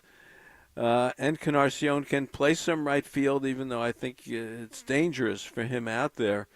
And then you could have Yastrzemski coming in later in the game if you want to do that. Flores can play some first. Schmidt can play first. I like having Wade come off the bench. See, when you get to, and I'll ask you guys this, when there's squeeze bunting in the eighth inning with less than 2 out and runners on third, and they're coming off the bench and all they can do is bunt, I think you need someone who can come off the bench and swing the bat. Maybe that's where Wade helps, even though, boy, he is in a deep funk. I wouldn't get rid of him. I wouldn't DFA him. I think I'd put him on the bench and have Encarnacion playing first, and that's what I would do there. And then the right field situation, probably stay with Matos, I guess, now, and send Koss down. But, boy, Glenn, this is not a simple answer. No, it's not, because you do have all these moving parts that we're talking about. And, you do have a struggling offense. And if I was to put money down, Marty, I think I'd probably go with you on this. I think that they will keep Wade and just make him a late inning bat off the bench. And I know, fans are going to say, well, he's not hitting at all, but I understand that. But maybe you take a little pressure off. And, if you think Schmidt can you have to have a backup infielder, a legitimate backup infielder. Koss is a legitimate backup infielder, but is he the guy that's, expendable for lack of a better word? Maybe if Schmidt can handle those other positions. So if I was a betting man, I would say that they'll end up keeping Wade and hope that he can give you, give you a little bit of something off the bench late in the game, at least give you a good at-bat late in the game as a left-handed hitter. And that's something you like to have on the bench is a left-handed hitter. So, we'll see, but I'm leaning toward that of keeping Wade and then making a decision, somewhere else. Carrie, do you have today's lineup? I do have today's lineup pulled up, and they've made a slight tweak at the top. They've gone with Ramos Fitzgerald in the 2-hole and Flores hitting third, and it's all to combat lefty Ryan Weathers, who, of course, we saw with the San Diego Padres a few years ago when he first came up. Marty, Weathers is tough. I'll say he's evolved as a starting pitcher at the major league level. This is not the guy you want to run into when you face the Miami Marlins. Oh, no, he's good. And is Matos in there today? Matos is in there in center field, so it's a day off for Jung-Hoo Lee at the end of this road trip, who hit the long fly ball that Sanoha just made maybe one of the most incredible plays we'll see against the Giants this season in center field last night. The right center field track down to that long fly ball from Jung-Hoo Lee that completely changed the game. I think the Giants win if that ball gets down and Ramos scores from first base. So no Jung-Hoo Lee today. Matos is out there with his 147 batting average and a 503 OPS. So maybe this is the last look at Matos before he goes down tomorrow. Yeah, a lefty goes, put Encarnacion in right field, sit Yastrzemski down, put Schmidt at first base, or you can put Flores at first base, or Flores DH. You can have Wade late in the game. Somehow, doing that, you can make Fitzgerald the utility outfielder again, and move Schmidt to second base late in the game if you want to have Flores at first. So there's a lot of moving parts to this thing. So we'll see what happens, but it's a good discussion. By the way, that was Dane Myers who made that catch. Sanoha. Oh, it was Dane Myers. Okay.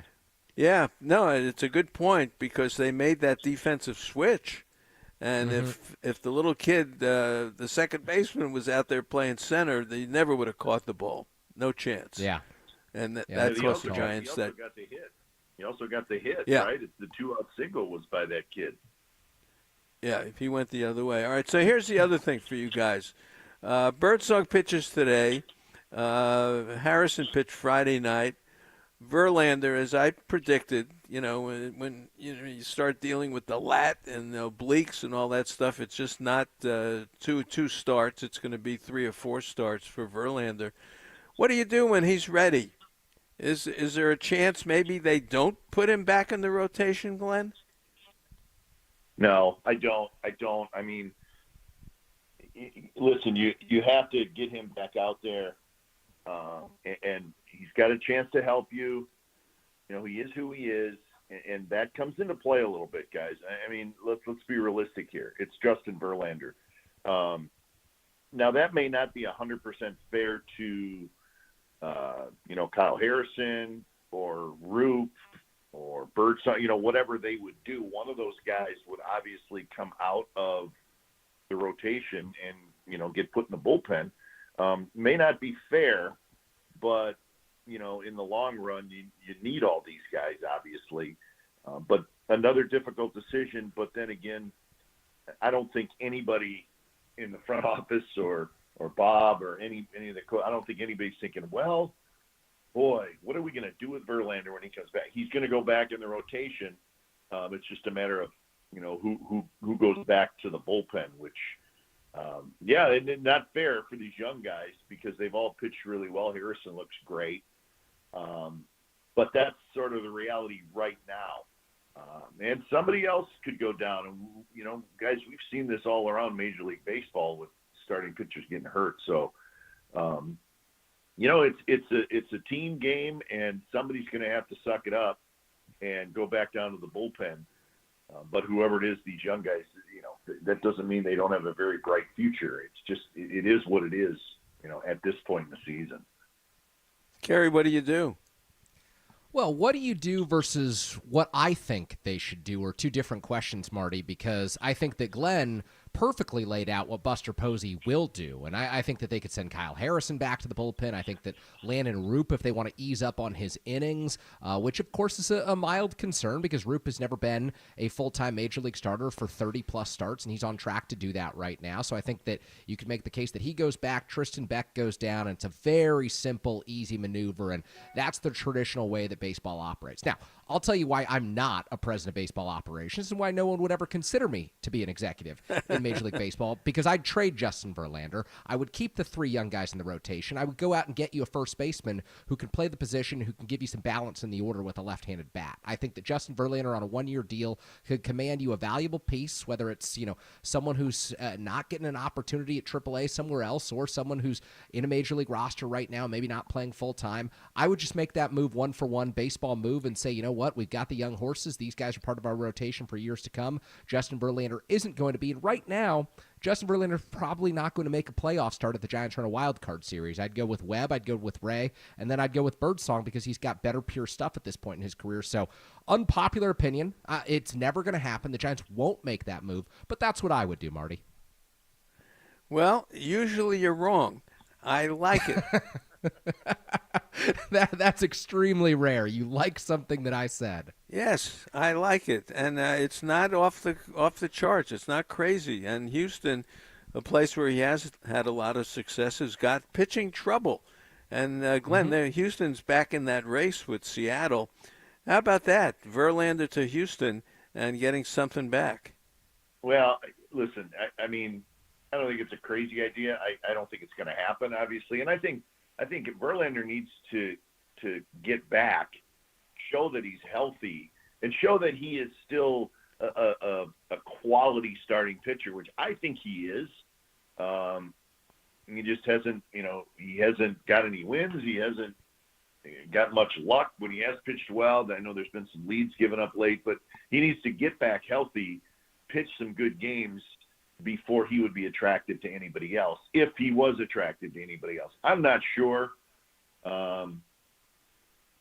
It's kind of strange to say this. I'm not sure how much you could get for Verlander. And I don't think trading him is something that they're thinking about doing.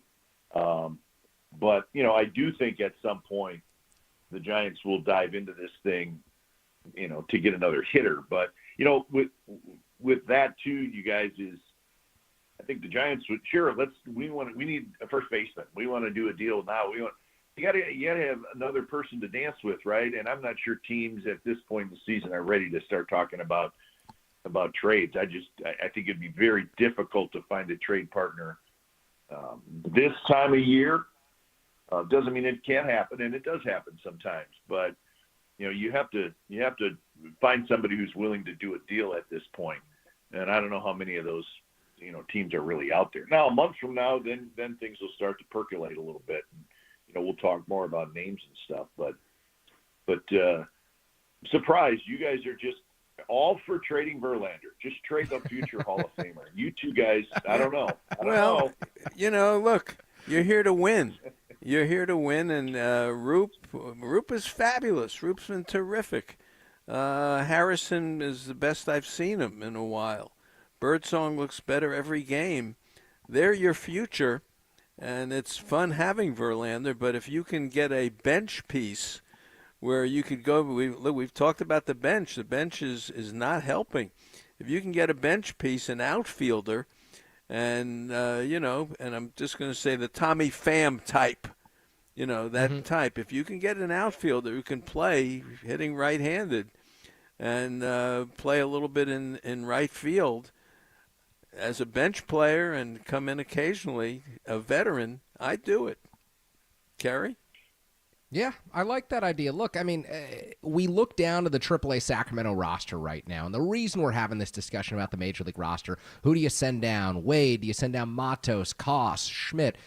Is because there's no one at AAA pushing for these positions right now. And that's the unfortunate reality for the Giants, is a lot of these guys are given so many opportunities, and they're still hanging around here on May 31st because there's just been no pressure put on them from the guys at AAA Sacramento. Marco Luciano still with an OPS under 750. You've got Daniel Johnson leading the way, who Ron Wotus just brought up, Marty, who I think has put himself in contention for a Major League promotion. But outside of that, Grant McCray, OPS 680. He was someone who the Giants were really looking forward to watching this year. Brett Wisely, OPS 664. Former first-round draft pick Hunter Bishop, OPS 656. The River Cats lineup is just as bad as the Giants lineup right now. And so you've got to look outside the organization for help. And I think, maybe the reason I'm open to the idea of trading Justin Verlander, and, most years I wouldn't be, is because I think the young pitching's good enough and you want to preserve their years of control. You want to keep them around and make sure that they're a core part of the team for a long time to come. Justin Verlander's a valuable pitcher. And yeah, he didn't pick up a win with the Giants, but he was pretty good over the last month before he went on the IL. I think someone would trade him and give you a piece that at least allows you to experiment a little with players who are better than what you've currently got on the 40-man roster and at the top level of the organization. Yeah, and then plus you're blocking Wisenhunt, right, Glenn? Wisenhunt sounds like he's ready. Yeah, and Carrie makes some good points, and I think I would agree with you guys that I think if there's two things that I'd like to see the Giants get would be another, a bench player that can step in and play some. And you were hoping kind of Matos was that, but it's not fair to the young guy. Matos, it's hard. Everybody's in a tough spot with him. And obviously some type of left-handed hitting, first baseman if Lamont keeps struggling. I think those are probably two spots you probably like to, make an upgrade where you could make an upgrade, and you can find an extra outfielder, a veteran that doesn't mind playing, once every 3 days, like you mentioned, like a Tommy Pham. Just as an example of the kind of player that maybe you could get, but those two spots are probably the best chance to improve, and you get Encarnacion back and hope that he makes a little bit of difference in the lineup. Yeah, I like it. All right, I think we accomplished something today. We've traded Verlander. Solving all the problems here. That's what we do on this show. Carrie, we traded Verlander today. Very good. I like it. That's good stuff. 2 over 1 in our front office here, our front office roundtable show. Very good. Okay, now, what about this schedule this month? Have you taken a look at the schedule, Glenn, Carrie? Glenn, have you looked at it? Yeah, I think these 4-game series against the Padres coming up is a big deal. And, hey, maybe I look at it, as a fan and say, oh, this is a big deal. But the reason, I think it's important, guys, is, this whole wild card thing now with the tiebreaker, right? Well, the tiebreaker is head-to-head, your record, head-to-head with a team you may be tied with late in the year. And that happens. It happened last year. 3 teams were tied with 89 wins for 2 spots. So now you play these teams that you're going to be fighting with for a wild card spot, or and the Padres certainly fall into that. So you got to think about the season series. Giants are already down 0-2 to them. They lost 2 in San Diego. So things like that, to me, in my mind, come into play. You got the Braves, and that's another team that's going to be a team you're fighting with, right? So. That's the way I start to look at this whole thing, because listen, they're going to get down to the end, and there's going to be the Cardinals and the Mets and the Padres and they're all going to be in this mix with the Giants, and you need to have the season series wins against some of these teams if it ends up being head to head. So, guys, I just got a note too that says Bob Melvin did say in his pregame press conference that Encarnacion would be back tomorrow. So there's your update. How about that? There you go. Well, that's and also the sun will rise tomorrow. Everybody knew it.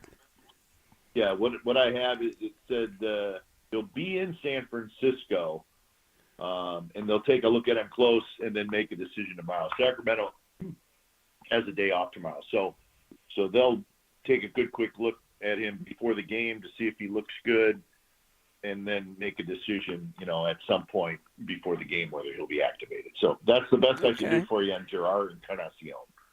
Yeah, that's a good one. Carrie, just to wrap it up with you on this schedule, San Diego, Atlanta, then going to Colorado, which is never simple. I don't care how bad they are. Then going to L.A. for the Dodgers. Then home with Cleveland, Boston, and then the Marlins come in here, and we've seen them.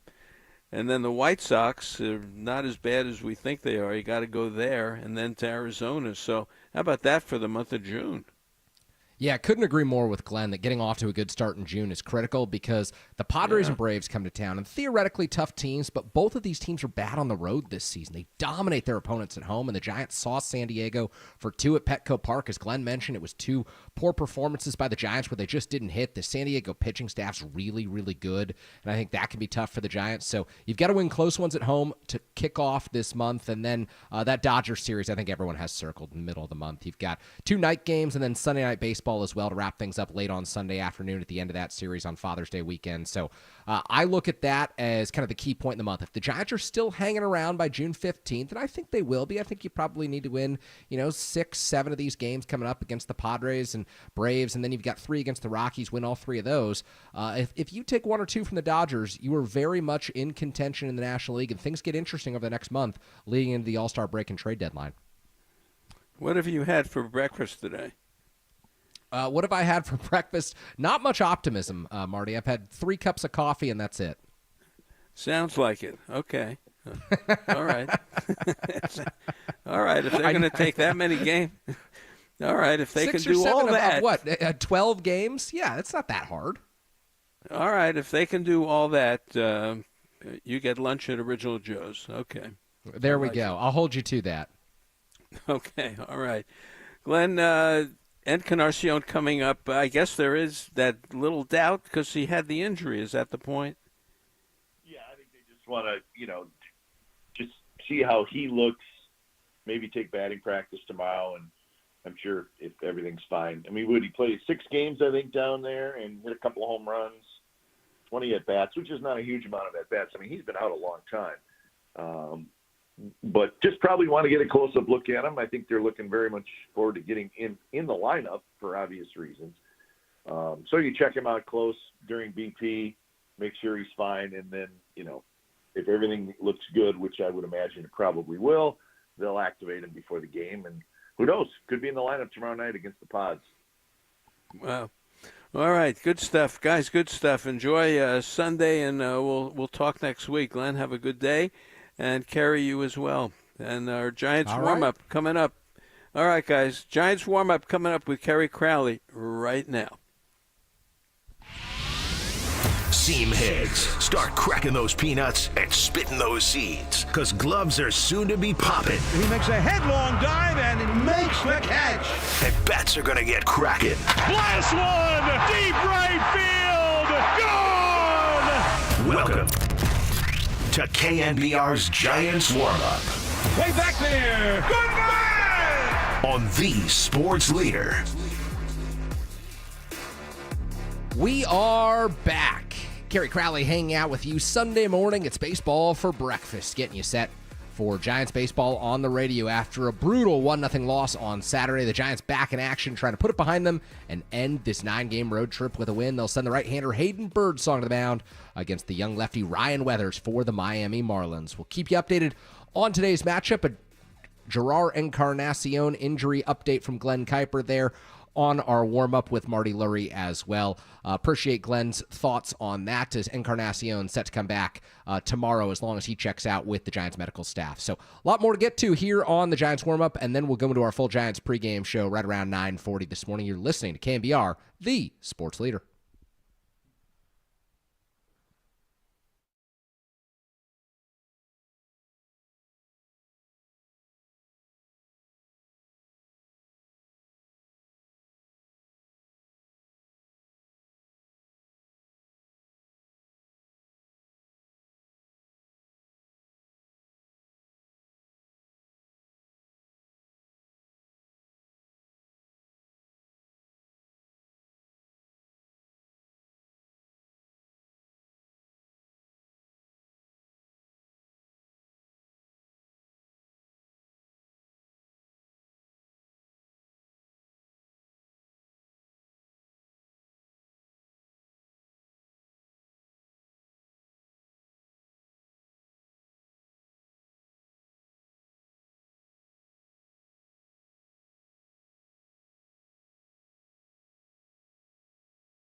Don't miss a second of the action from Bomel Squad. Listen to the best double plays in the business. Wisely has it, flips to Fitzgerald for one, over to first, double play! Plays at the plate. Freeman hits a high chopper to Chapman. He's got it. He's coming home, and the throw in the tag, and they got him. Sean Miller's home run calls. There's a shot deep down the left field line. It's on its way for Berkeley.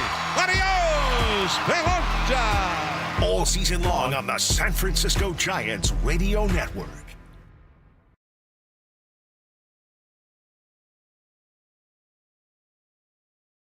It's just the way it goes when you're going like this. Unfortunately, we get 8 hits today and hit 2 balls like that and get nothing to show for it. Robbie gives up 2 hits and gives up a run. We lose. So just got to fight our way out of it, unfortunately. While Bob Melvin preps the men in orange and black, we'll prep you for today's ball game as our Giants warm-up continues on the Sports Leader. Carrie Crowley back here with you on Giants warm-up Sunday morning, getting you ready for Giants baseball on the radio. Series finale in Miami, road trip finale for the San Francisco Giants, and it has been a brutal road trip. Started things off well, taking 2 of 3 from the Washington Nationals. Then they were swept by the Detroit Tigers, the best team in the American League, losing in heart-wrenching fashion on Wednesday.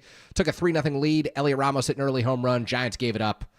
And unfortunately for the Giants, they lost 4-3. And then they take Friday's game in Miami, 2-0 over the Marlins. Figure they should probably roll to a series sweep over the last-place team in the NL East. Robbie Ray gives them 7 innings, 2 hit, 1-run ball. And this lowly offense spoiled it.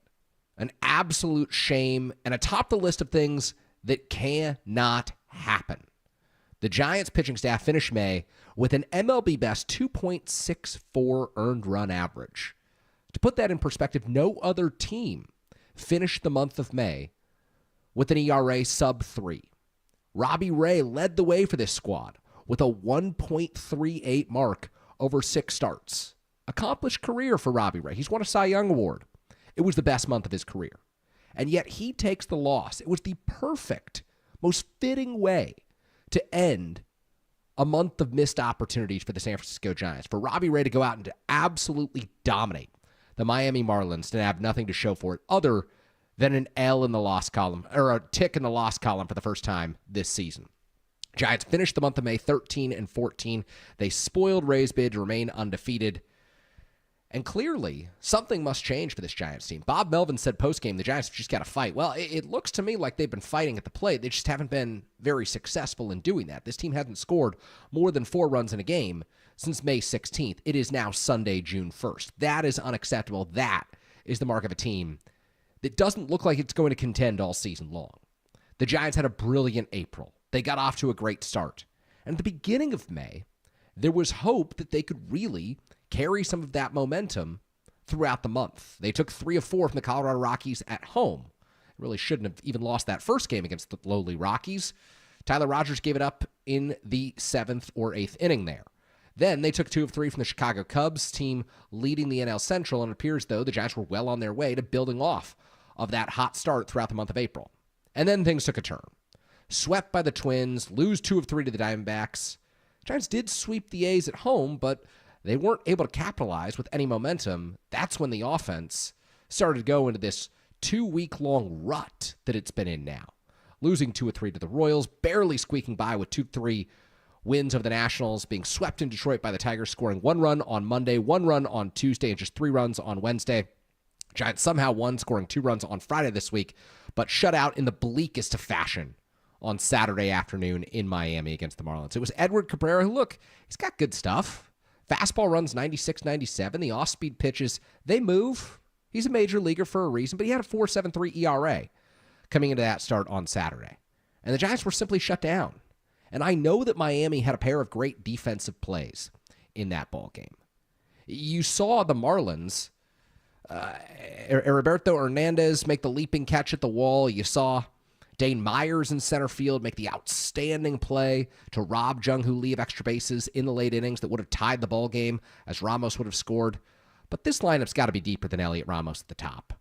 Right now, this is looking like a high school or a college lineup as opposed to a major league lineup, because you get down to spots 5, 6, 7, 8, and 9, and there are far too many easy outs. There's far too many opportunities to pitch around guys, to get to the struggling hitters, and most of the Giants lineup is struggling right now. So how do they change this? Is Gerard Encarnacion the solution? We'll talk all about that here in the 9 o'clock hour. We are just getting going on Giants warm-up. Full pregame show starts at 9:40. First pitch coming your way from Marlins Park at 10:40 a.m. Pacific time, 1:40 p.m. local time out in Miami. I'm Carrie Crowley. The show is Giants warm-up. You're listening to KNBR, the sports leader.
2-1 the count. Here's the pitch.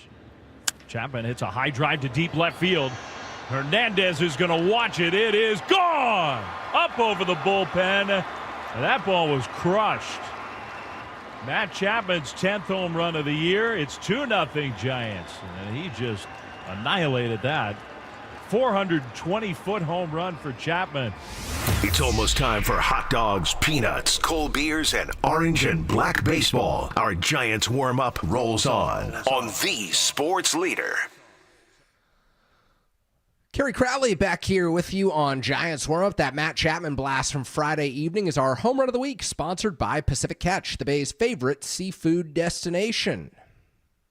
Not going to lie, we didn't have many choices this week. We could have gone with Elliot Ramos' home run in Detroit on Wednesday against the Tigers, except the Giants lost that game. So Chapman's 420-foot blast against the Miami Marlins on Friday in the 2-0 win is the home run of the week. The Giants desperately could have used a long ball last night. Tyler Fitzgerald robbed of a ball that I think would have probably hit off the top of the wall and ricocheted over into the left field bullpens there at Marlins Park. But nevertheless, it was robbed. The Giants had extra bases robbed in the late innings as Dane Myers made a sensational catch to take away extra bases from Jung-Hoo Lee. They don't score. They lose 1-0. The bottom line is this offense isn't producing. And now that the calendar has turned to June, the Giants face reality. The Padres come to town. The Braves are in town. The Giants get the Dodgers for the first time this month. The schedule gets more difficult. The pitching's been great, but the lineup must pick it up. 415-808-KNBR is the number if you want to chime in here during our Giants warm-up. Let's open up the phone lines and head out to our friend JT in Oakland. JT in Oakland, you're on KNBR. JT, how's it going this morning? Good. Good day, man. And love listening to you talk baseball and everything but baseball. So anyhow, yeah, I'm going to gripe a little bit. It seems like we have the same conversation every year about the Giants and hitting, and I hear things like, well, Yaz is going to come around. Well, yeah, he is. He was 240 career average. Good to see Chapman, but he's streaky. So I think we need more hitters that fit this park better. You know, so let's get some guys who can hit the ball out of the park. Pete Alonso can do it. Not a lot of guys can do it. I just see the same problems. We're going to waste a bunch of good pitching on lack of run support, and the team we put out there now, they're saying let's put J.G. Smith at first for his bat. He's hitting 171. So they need to make a move. They flat out need to make a move. They can't count on the same guys. Wilmer Flores, bless his heart, cannot be the best hitter on the team. This can't happen. Yeah, you're speaking nothing but truth, JT. I appreciate the phone call.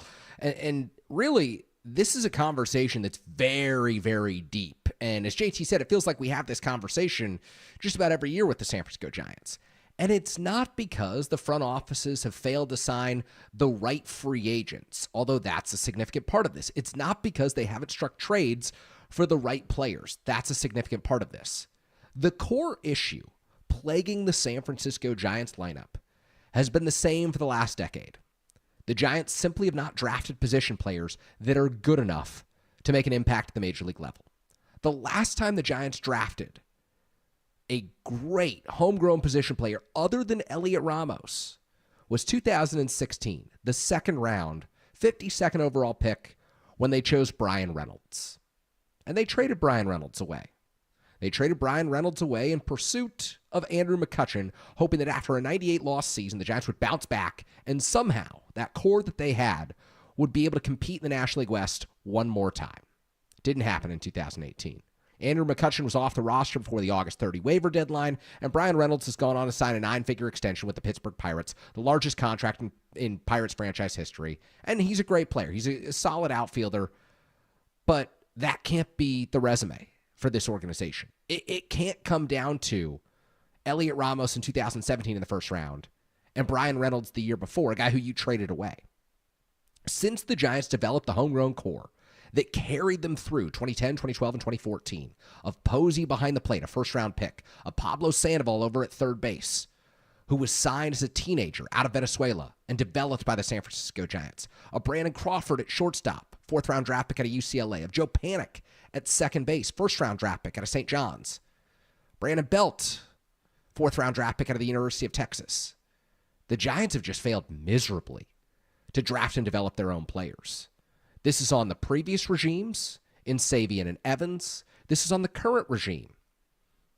Or, excuse me, the other regime who preceded Buster Posey in Michael Holmes, who's still part of Buster Posey's front office. To me, the Giants should be using their first and second and third round picks probably year after year on position players, because you actually look at this rotation right now. Logan Webb is at the front of the rotation. He was a 4th-round draft pick in 2014. Hayden Birdsong was the 6th-round draft pick. Landon Roop was a 12th-round draft pick. Kyle Harrison, who, yes, was a sought-after prospect, he was a 3rd-round draft pick. The Giants aren't hitting on guys in the very first round. They aren't picking the players who are making the biggest difference. You go back to 2018, 2019, 2020, 21, 22. It's just been a real struggle for this franchise to find impact position players. And that, to me, is the greatest issue plaguing this organization right now.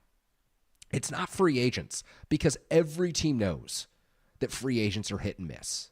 It's not trades, because for the most part, trades are Band-Aids. Band-Aids to cover up a flaw temporarily. It's drafting. It's developing. It's signing players out of Latin America, in the Dominican Republic, in Venezuela, in Colombia, who you sign at 16, 17 years old, who come through your farm system and come up and make a difference. The Giants in the mid-2010s gave Lucius Fox a record-setting bonus. They set themselves back. They went into the penalty under the Bobby Evans regime to make sure that they had Lucius Fox. And how did that turn out? Does anyone know Lucius Fox's name for his major league contributions? No.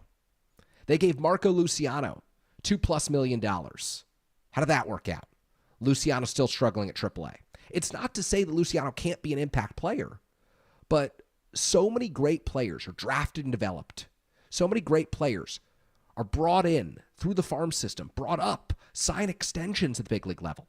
And the Giants haven't had those players who you want to sign to a long-term extension and say, this guy is going to be a big part of the organization moving forward. That's why the lineup looks the way it does. You know, the lineup today is too reliant on Wilmer Flores, who they have to keep bringing back year after year because they haven't drafted a first baseman or a DH who can make a difference. Bryce Eldridge might be that guy, but can't force him up when he's 20 years old. We've seen the Giants force up prospects. How's that worked for them? How has it worked for them the last 5, 6, 7 years, bringing guys up ahead of schedule? It hasn't. You look at the lineup right now. I'll give you the lineup today, for example. Who the Giants have out there. Outside of Elliot Ramos, who's an all-star, first-round pick in 2017. He has turned into a great player. That was a great draft pick. Tyler Fitzgerald, starting at second base. The OPS is sitting at 729. I guess you call that a player development success because he was a 4th-round draft pick out of Louisville. He's come up to the major league level, and he's proven he can play. Is he an everyday player? I don't know. I think the jury's still out on that, but I think you call him a player development success relative to every other pick the Giants have had over the last decade. Wilmer Flores, they have to keep bringing him back. Matt Chapman, they had to patch up third base with a free agent signing because they couldn't draft a third baseman. Haven't developed one since Pablo Sandoval back in 2003. That's when he signed. It's 2025. Willie Adames at shortstop. The Giants only spent about 10 years trying to find the heir apparent to Brandon Crawford. Didn't work out, so you had to go out and you had to sign Adames to a 7-year, $182 million deal. Casey Schmidt gets the start at first base today. 2nd-round draft pick in 2020. Admittedly a difficult year to draft. 184 average, 542 OPS. Mike Yastrzemski still playing right field 6 years later, after the Giants acquired him in a minor league trade. Yastrzemski's been a successful trade for the organization, but there's been no one to come in behind him and even push him for a starting job. That's the reality of the Giants' drafting and development strategy, is Yastrzemski wouldn't be here if they had players pushing their way through the farm system and forcing him out of his role. Patrick Bailey at the catcher position, 183 average, 510 OPS. His glove's perfect. He's great behind the plate. Gold Glover and will be for years to come.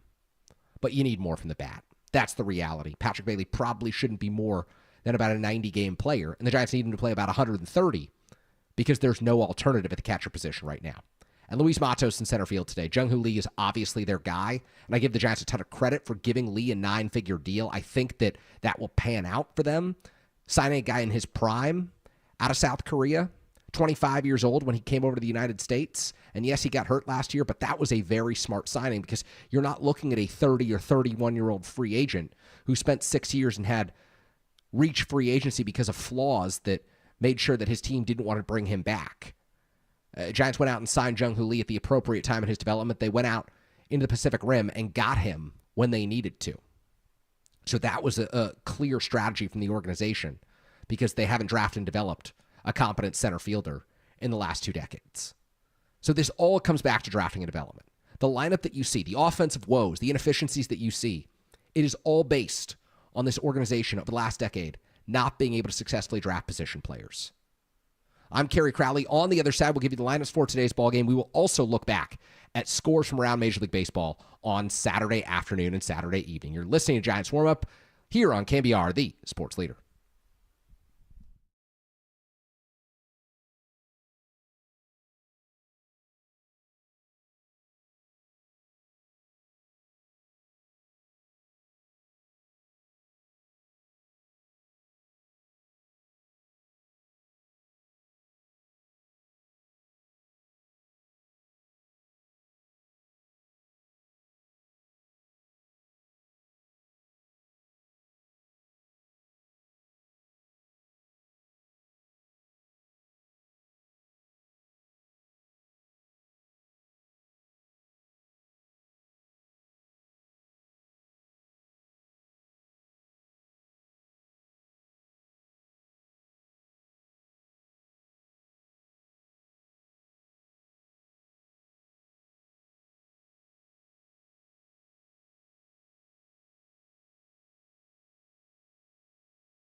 Now back to the show built for the orange and black family. This is Giants Warm-Up on KNBR, the sports leader.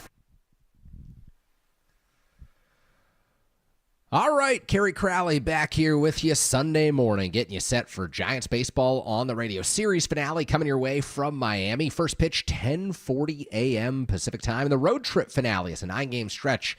It's been particularly difficult for the San Francisco Giants, coming to an end today as they fly home for 7 consecutive at Oracle Park, 4 against the Padres as they've got an opportunity to shake up the NL West standings, and then 3 against the Atlanta Braves, who've been great at Truist Park this season, but pretty awful on the road. So a big opportunity for the Giants once they come home, but they've got to take care of business, and they'll send Hayden Birdsong to the mound today in an effort to do that. Birdsong lost his start earlier this week against the Detroit Tigers, hoping to bounce back against this lowly Miami Marlins lineup that still scratched across a run yesterday, and that was all it needed to take down Robbie Ray for the first time this season. Ray, 7 innings of 2-hit ball, lowered his ERA to 2.43 on the season, but still not enough to make up for this incompetent Giants lineup that's just fallen off a cliff since May 16th. No games with at least 5 runs during that span. So with that, let's take a look at scores around Major League Baseball from Saturday's action. The Chicago Cubs with a 2-0 win over the Cincinnati Reds. The Cubs 14 games over 500. Brad Keller was outstanding. He got the victory in that one. He's 2-0 with a 2.22 ERA on the season. Ben Brown was the outstanding pitcher to begin that ball game for the Chicago Cubs. They broke a scoreless tie late against Graham Ashcraft, who takes the loss for the Cincinnati Reds. Ashcraft now 3-4, 4.18 ERA on the season for the Cincinnati Reds reliever. Up in Toronto, the Blue Jays took care of business against the Athletics in a wild one, 8-7. It was 3-0 A's in the top half of the first inning. By the time they came up for the bottom half by the time they come up for the top half of the second inning, they were trailing in that ball game 4-3 as Toronto had mounted an early comeback. Jeff Hoffman picks up save number 13 on the season for the Blue Jays, who are now 2 games over 500 in AL East race that's starting to get a little bit more interesting as the Rays have jostled their way into contention there. The Cardinals won 2-0 yesterday over Bruce Bochy's Texas Rangers. It was a pitcher's duel as Sonny Gray tossed excellent ball. 6-1 now with a 3.65 ERA. Patrick Corbin takes the loss for Texas. 3-4, 3.71 ERA. Ryan Helsley, one of the best closers in the National League, picked up save number 13. Dean Kramer got the win for Baltimore yesterday as the Orioles defeated the White Sox 4-2. Baltimore now 21-36, 15 games under 500. Felix Bautista save number 10. The White Sox, meanwhile, who the Giants will see at Guaranteed Rate Field late in the month of June, they're 18-40. That's gotta be a series sweep for the Giants when they have the opportunity. The Brewers absolutely pounded the Phillies yesterday, and how about this? It was Jesus Luzardo giving up double-digit runs for the Philadelphia Phillies in a 17-7 loss to Milwaukee. Luzardo takes his first defeat of the season. His ERA balloons nearly a full point to 3.58 after the difficult defeat lasted fewer than 4 innings in that game. Cleveland Guardians took care of business against the Angels yesterday with a 7-5 win in Progressive Field. It was Logan Allen with the victory for Cleveland. Emmanuel Clase save number 12. Guardians 5 games over 500 now. The Angels 5 games under 500. Incredible pitching matchup in Kansas City yesterday, where the Royals were able to eke out a win over the Tigers. Tarek Skubal went 7 innings of 2-hit ball, no walks, no runs, 7 strikeouts. But his bullpen couldn't get the job done for him. As Kansas City won 1-0, a run in the 8th inning was all the Royals needed. It was Vinny Pasquantino with the go-ahead RBI. As Detroit lost for the 21st time this season, Tigers still 17 games over 500, a commanding lead in the AL Central, but the Royals very much in that wildcard race, 3 games over 500. Remember, they took 2 of 3 from the Giants back at Oracle Park last week. The Mets defeated the Rockies for the second straight time. Mets 36-22 as Kodai Senga picked up win number 6. ERA 1.60 leads all National League starters. So the Mets won that ball game 8-2. Antonio Senzatella, the first 10-game loser in Major League Baseball this season. Senzatella 1-10 with a 7.14 ERA. Sends the Rockies in today's series finale at 9-49. They could lose 50 before they win 10. Almost unthinkable after the White Sox set a record for Major League futility last season. The Rockies might be worse, and the Giants will get them at Coors Field in just about 2 weeks from today. The Astros got blown out in Houston yesterday, 16-3. The Rays absolutely dominated. Really, the story, not even the Rays' offense in that one. It was Zach Littell, former Giant, going all 9 innings. He threw a complete game, giving up 3 runs and 10 hits. But hey, why go to the bullpen when you're winning by 13 runs? Littell lowers the ERA on the season to 3.86 as the Astros just get blown out. They're 4 games over 500. The Rays, 2 games over 500 right now. The Braves took it 5-0 over the Boston Red Sox at Truist Park in Atlanta yesterday. Spencer Schwellenbach picks up the win. He's 4-4 now with a 3.13 earned run average.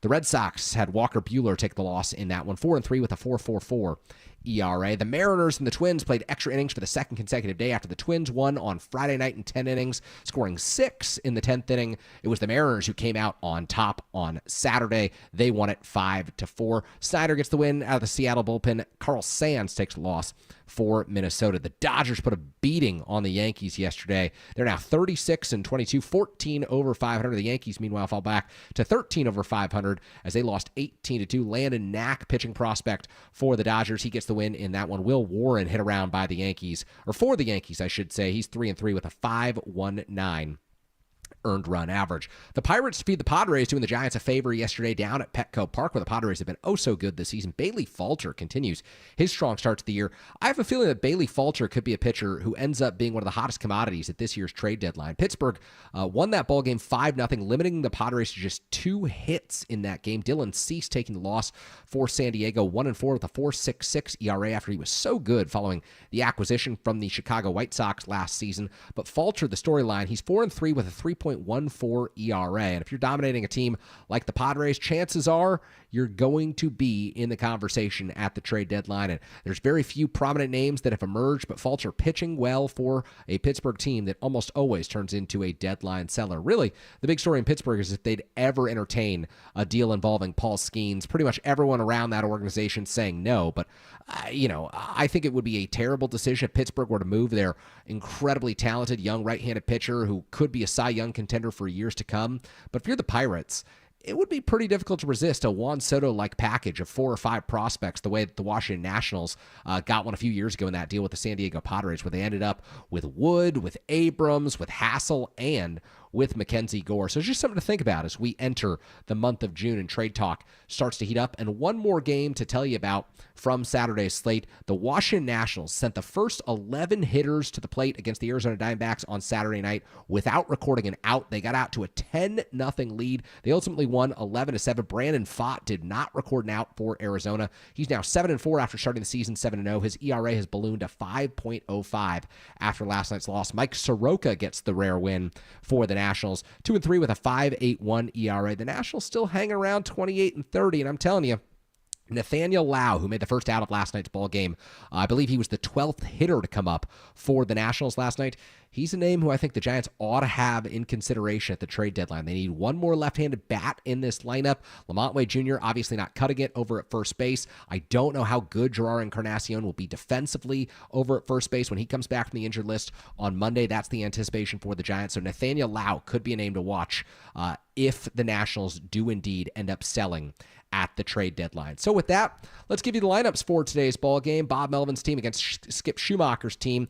Giants shaking things up at the top of the order with a left-hander on the mound. Ryan Weathers going for the Miami Marlins.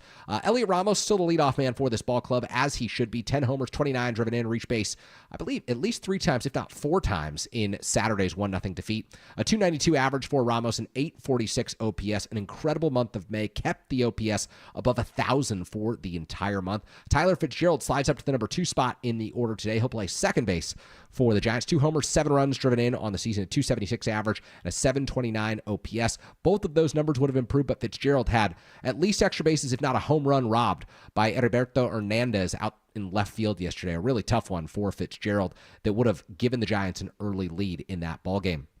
Wilmer Flores will hit third as the designated hitter today, tied for the team lead with 10 home runs, leading all Giants players with 46 driven in, a 252 average, a 733 OPS for Flores. We all know the secret He's got to have runners on base if he's going to do anything at the plate. Matt Chapman, the cleanup man, playing the hot corner for the Giants. 10 homers, 26 driven in. That 10th home run coming on Friday. 420-foot blast against Miami in that 2-0 win. 5 stolen bases for Chapman, a 239 average. The OPS actually climbed a little bit yesterday, up to 793 now. The Giants will take that, but they need more production from other players, including the 5th-place hitter in the order today, Willy Adames, whose slump continues. The shortstop, 5 homers, 25 runs batted in, average 207, OPS 620.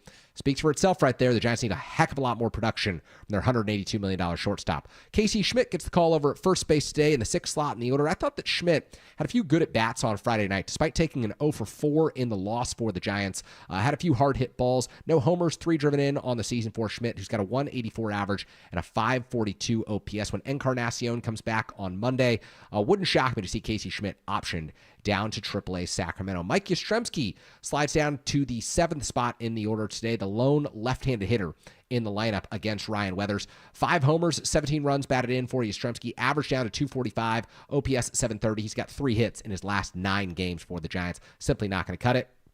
Patrick Bailey, the catcher, today after Sam Huff caught Robbie Ray on Saturday. Bailey, switch hitter, will bat from the right side against Ryan Weathers. 1 homer, 15 runs batted in, a 183 average, and a measly 510 OPS for the 2020 first-round draft pick. Luis Matos will round things out. Rare start for Matos as Jung Hoo Lee gets the day off at the end of the road trip. Matos, 3 homers, 4 runs batted in on the season, a 147 average, and a 503 OPS. I think he's something like 3 for his last 36 or so at the plate. Giants just need a heck of a lot more production from Matos and pretty much every bench player. The bench has been a liability. The starting lineup's been a liability.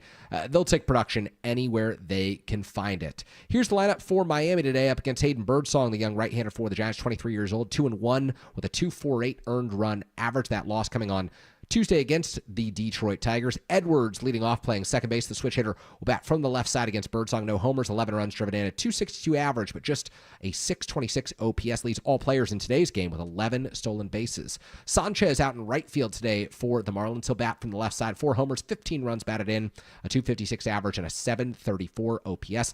Otto Lopez, forever Giant, over at shortstop today for the Marlins. 4 homers, 18 runs batted in, 5 stolen bases for Lopez, a 231 average, and a 661 OPS. Agustin Ramirez, the catcher, moves from the leadoff spot to the cleanup spot today for Miami. He has 7 homers and 17 runs batted in on the year. 256 average, but an 823 OPS. He's got to watch in that Miami order. Really the best hitter, though, in the 5th spot today, Kyle Stowers, acquired in a trade with the Baltimore Orioles. Stowers, the left fielder, has 10 homers on the season, 32 runs batted in, a solid 286 average, and an 859 OPS. Eric Wagaman will hit 6 today for Miami. Wagaman, DH, 4 homers, 17 runs batted in, 251 average, 679 OPS. Connor Norby, up-and-coming player in this Marlins organization. He's at the hot corner today. In the 7th spot in the order, 3 homers, 16 runs batted in, 269 average, and a 728 OPS after he began the season on the injured list. Hicks over at first base today, 4 homers, 22 runs batted in, 275 average, and an 823 OPS for the utility man.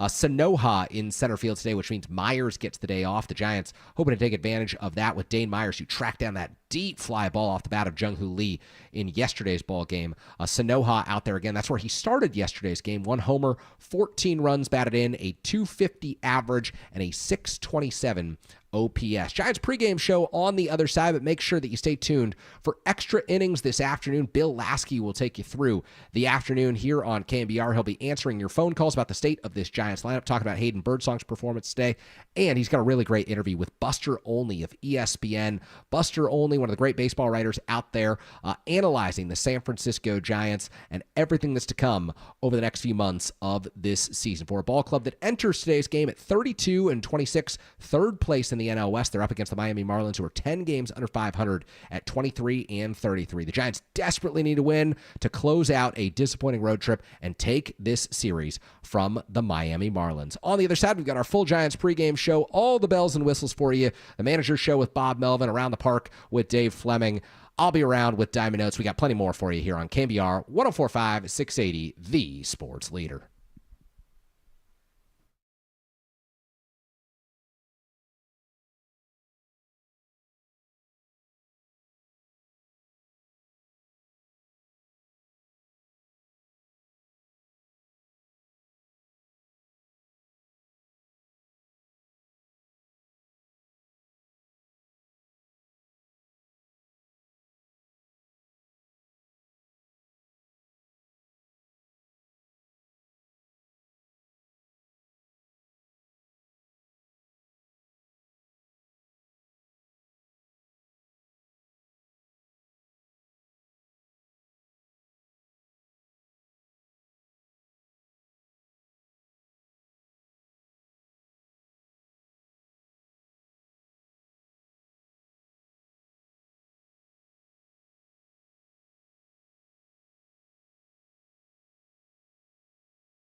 Sunday morning here from Miami, and it's Giants baseball on the radio. The Giants and the Marlins. Last game of this 3-game series. Final game of the 9-game road trip. Giants trying to finish on a winning note before the long flight home. The Giants will give the ball to the right-hander, Hayden Birdsong. It's Ryan Weathers, a left-hander, who's actually been throwing the ball really well. He's on the mound for the Marlins. I'm Dave Fleming, along with John Miller. We've got a full pregame show to come. It's the Giants and the Marlins baseball on the radio.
Hey, everybody, it is June 1st in Giants history. Welcome to June.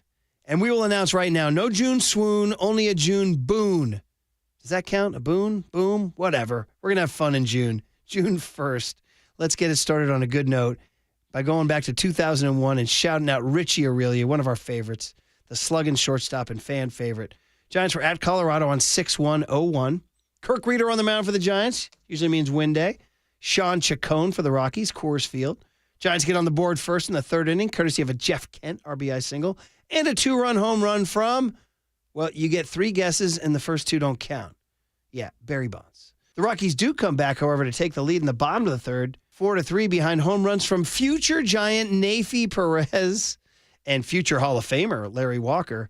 But now the Giants are ready to take the lead back. 1 out, 1 on, 4th inning, Rich Aurelia at the plate. Chacon to the plate. Aurelia swings and cracks one high and deep into center field, going far back, way back there. This one is gone, a home run. Back into the Christmas tree farm in straightaway center field. This time, without all of those shadows, Aurelia was right on top of it. John Miller on the call, 2001 Richie Aurelia home run in Coors Field. Sounds good. A very Coors Field final score, 11-7. Giants won. Of course they did. Kirk Reeder was pitching. That'll happen on June 1, 2001. And hey, before we go, one more note. June 1st, 2007, Fred Lewis, they called him F. Lou. He hit a grand slam in Philadelphia in the second inning, and the Giants rolled the Phillies 13-0 on June 1st. That was 6-1-07, and this has been Brian Murphy with this date in Giants history.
All right, Carrie Crowley back here with you on the Giants pregame show. It's time to send things out to Miami, where we're joined by Giants broadcaster Dave Fleming. Dave, how are you today?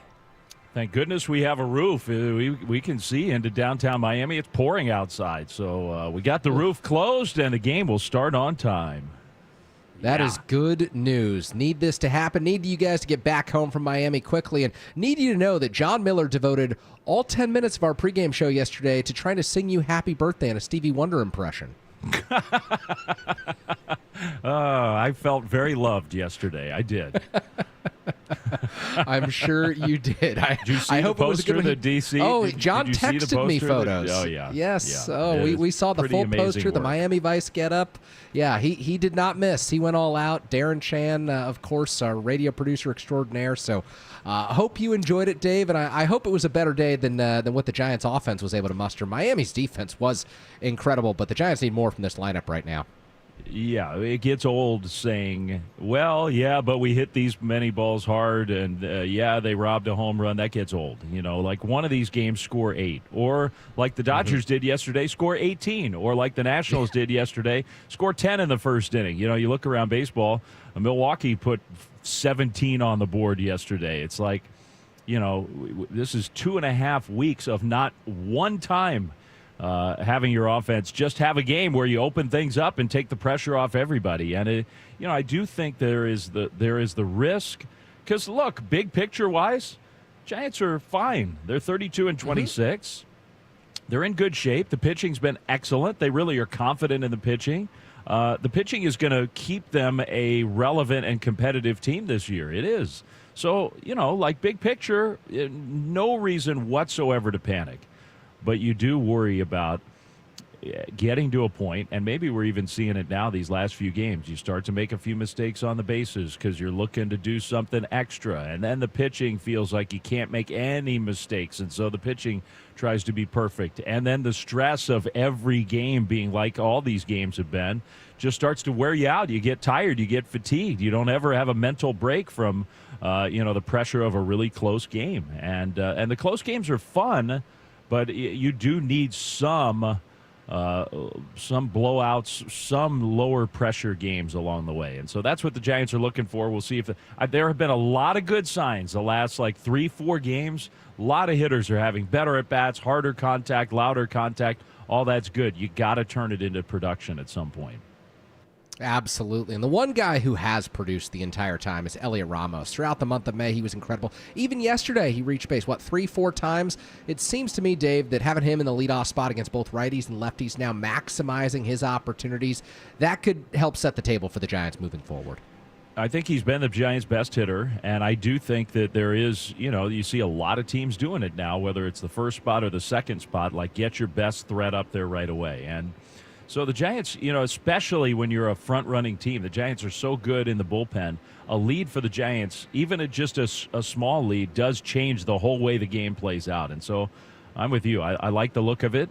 The main thing is Elliott's chase rate is down this year. His swing and miss rate is down this year. And if he can if that's sustainable, if he's made an improvement, and look, he's still a relatively young guy. It's amazing he's been around so long, but he doesn't have a ton of big league at-bats. And so if those improvements are real, if he's gaining more and more experience and taking steps forward, then I think you really feel like, okay, that can be our guy to disrupt things at the top of the order and be a threat when the game starts. All right, more on the other side with Dave Fleming. Giants pregame show continues on KNBR, the sports leader.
All right, back here on the Giants pregame show, Carrie Crowley chatting with Dave Fleming, who's out in Miami watching the Giants get ready to take on the Marlins. And Dave, Hayden Birdsong takes the mound today, and every time this young right-hander takes the mound, it's an opportunity for him to continue refining that four-pitch repertoire that the Giants are so excited about. And we lost last time out in Detroit, but every opportunity in the rotation feels like a big one for him. Yeah, I totally agree. This guy's got all the tools to be a really good pitcher for a long time, but he does need more reps. He does need more experience, and these are all learning experiences for him. Every time he takes the ball, I always look for, he hadn't been getting hit at all on his fastball, but his fastball command has not been perfect, and so sometimes that leads to inefficiency. Sometimes it leads to high pitch counts where he can't stay in the game as long as he'd like to. I always feel like you watch the spray chart with the fastball. Are there close misses or are there big misses with the fastball? And if he's got that sharpness with his fastball command, I feel like he's in for a good game. So we'll see. Look, the Marlins came into this series as a hot-hitting team. They went on a West Coast road trip and averaged like 11 hits a game over a long trip. And the Giants have done a great job against them this week, but it can be kind of a spunky, feisty Marlins offense. So you got to have your sharpness and be precise against this team right now. Young team, young lineup, always dangerous. You never want to run into them on the wrong day. So speaking of a lineup, Giants hoping to get theirs fortified tomorrow. Any inkling on whether Gerard Encarnacion will rejoin the club? Anything that Bob Melvin has told you today, Dave? Yeah, Bob said we're going to see him tomorrow. He's coming to the park. It's an off day for Sacramento anyway, so that probably would have been the case no matter what. But I think he's coming in early, and they're going to check everything out and maybe do some, physical tests and have the doctors look at him and then talk to him. And if he's ready to go, I think you're going to see him activated before the game. That's not a certainty, but we are definitely going to see him at the park tomorrow. And there's a pretty good chance, he hit another home run last night. I'm assuming he's going to play today, get a few more reps down at AAA. We'll see what he does today. But I think Encarnacion, pretty good chance that you'll see him in the lineup tomorrow. It's interesting because he's only got 58 games under his belt, and he was about league average last year when he came up for the Giants, but his spring training was so good and really opened some eyes down there in Cactus League play. I think there's genuinely a lot of excitement about what Gerard could bring the Giants. I do too, and I agree with you. It's kind of a strange phenomenon for somebody who, wasn't a huge prospect. Sometimes guys like that, before he was a well-regarded young player, but he was, kind of bouncing around, a little bit of a journeyman as his career went on, and doesn't have much experience at all. And yet the Giants are pretty darn confident that he's going to help them.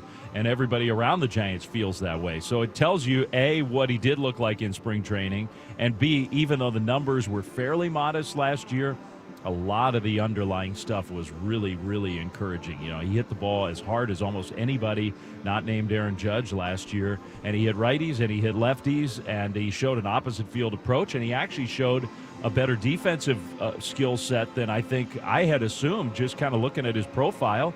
He's got more sprint speed than you think. He's a little faster base runner, and he can cover a little ground in the outfield. So I think he's a little more of an all-around kind of player than I assumed he was.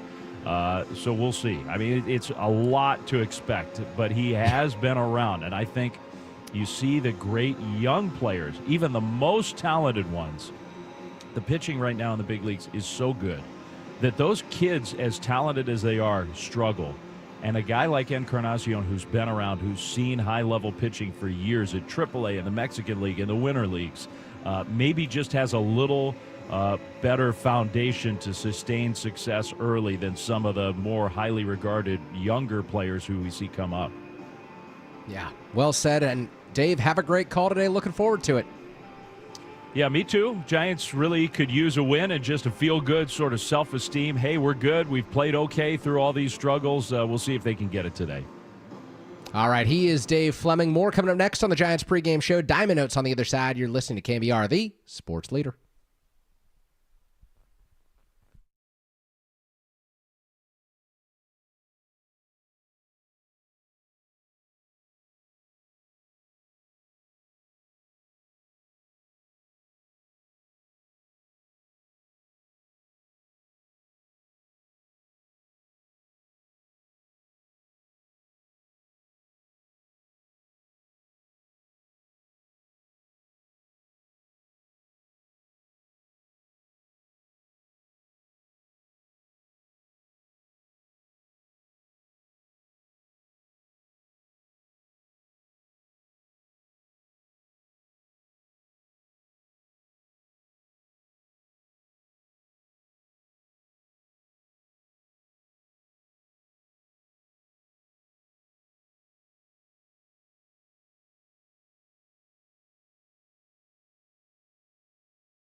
All right, Carrie Crowley back here with you on the Giants pregame show. It's time for Diamond Notes. We lead things off with our starting pitchers, sponsored by Benjamin Moore Paints. Experience Benjamin Moore retail difference at our independently owned authorized retailers today or at benjaminmoore.com. For the Miami Marlins, it's the young left-hander Ryan Weathers making his fourth start of the season. He's 1-0 with a 1.15 ERA, 15 strikeouts on the season. The four-seam fastball has been excellent. Opponents hitting 185 against that pitch, but the changeup even better. Opponents hitting 157 of his 13 strikeouts have been on that change piece. Up next for the Giants, it's Hayden Birdsong. The right-hander gets the call today with a 2-1 record, a 2.48 earned run average on the season. Birdsong's four-seam fastball has been so effective, a 180 batting average against that pitch, 11 strikeouts, but his changeup has really been his bread and butter, the go-to offering in off-speed counts.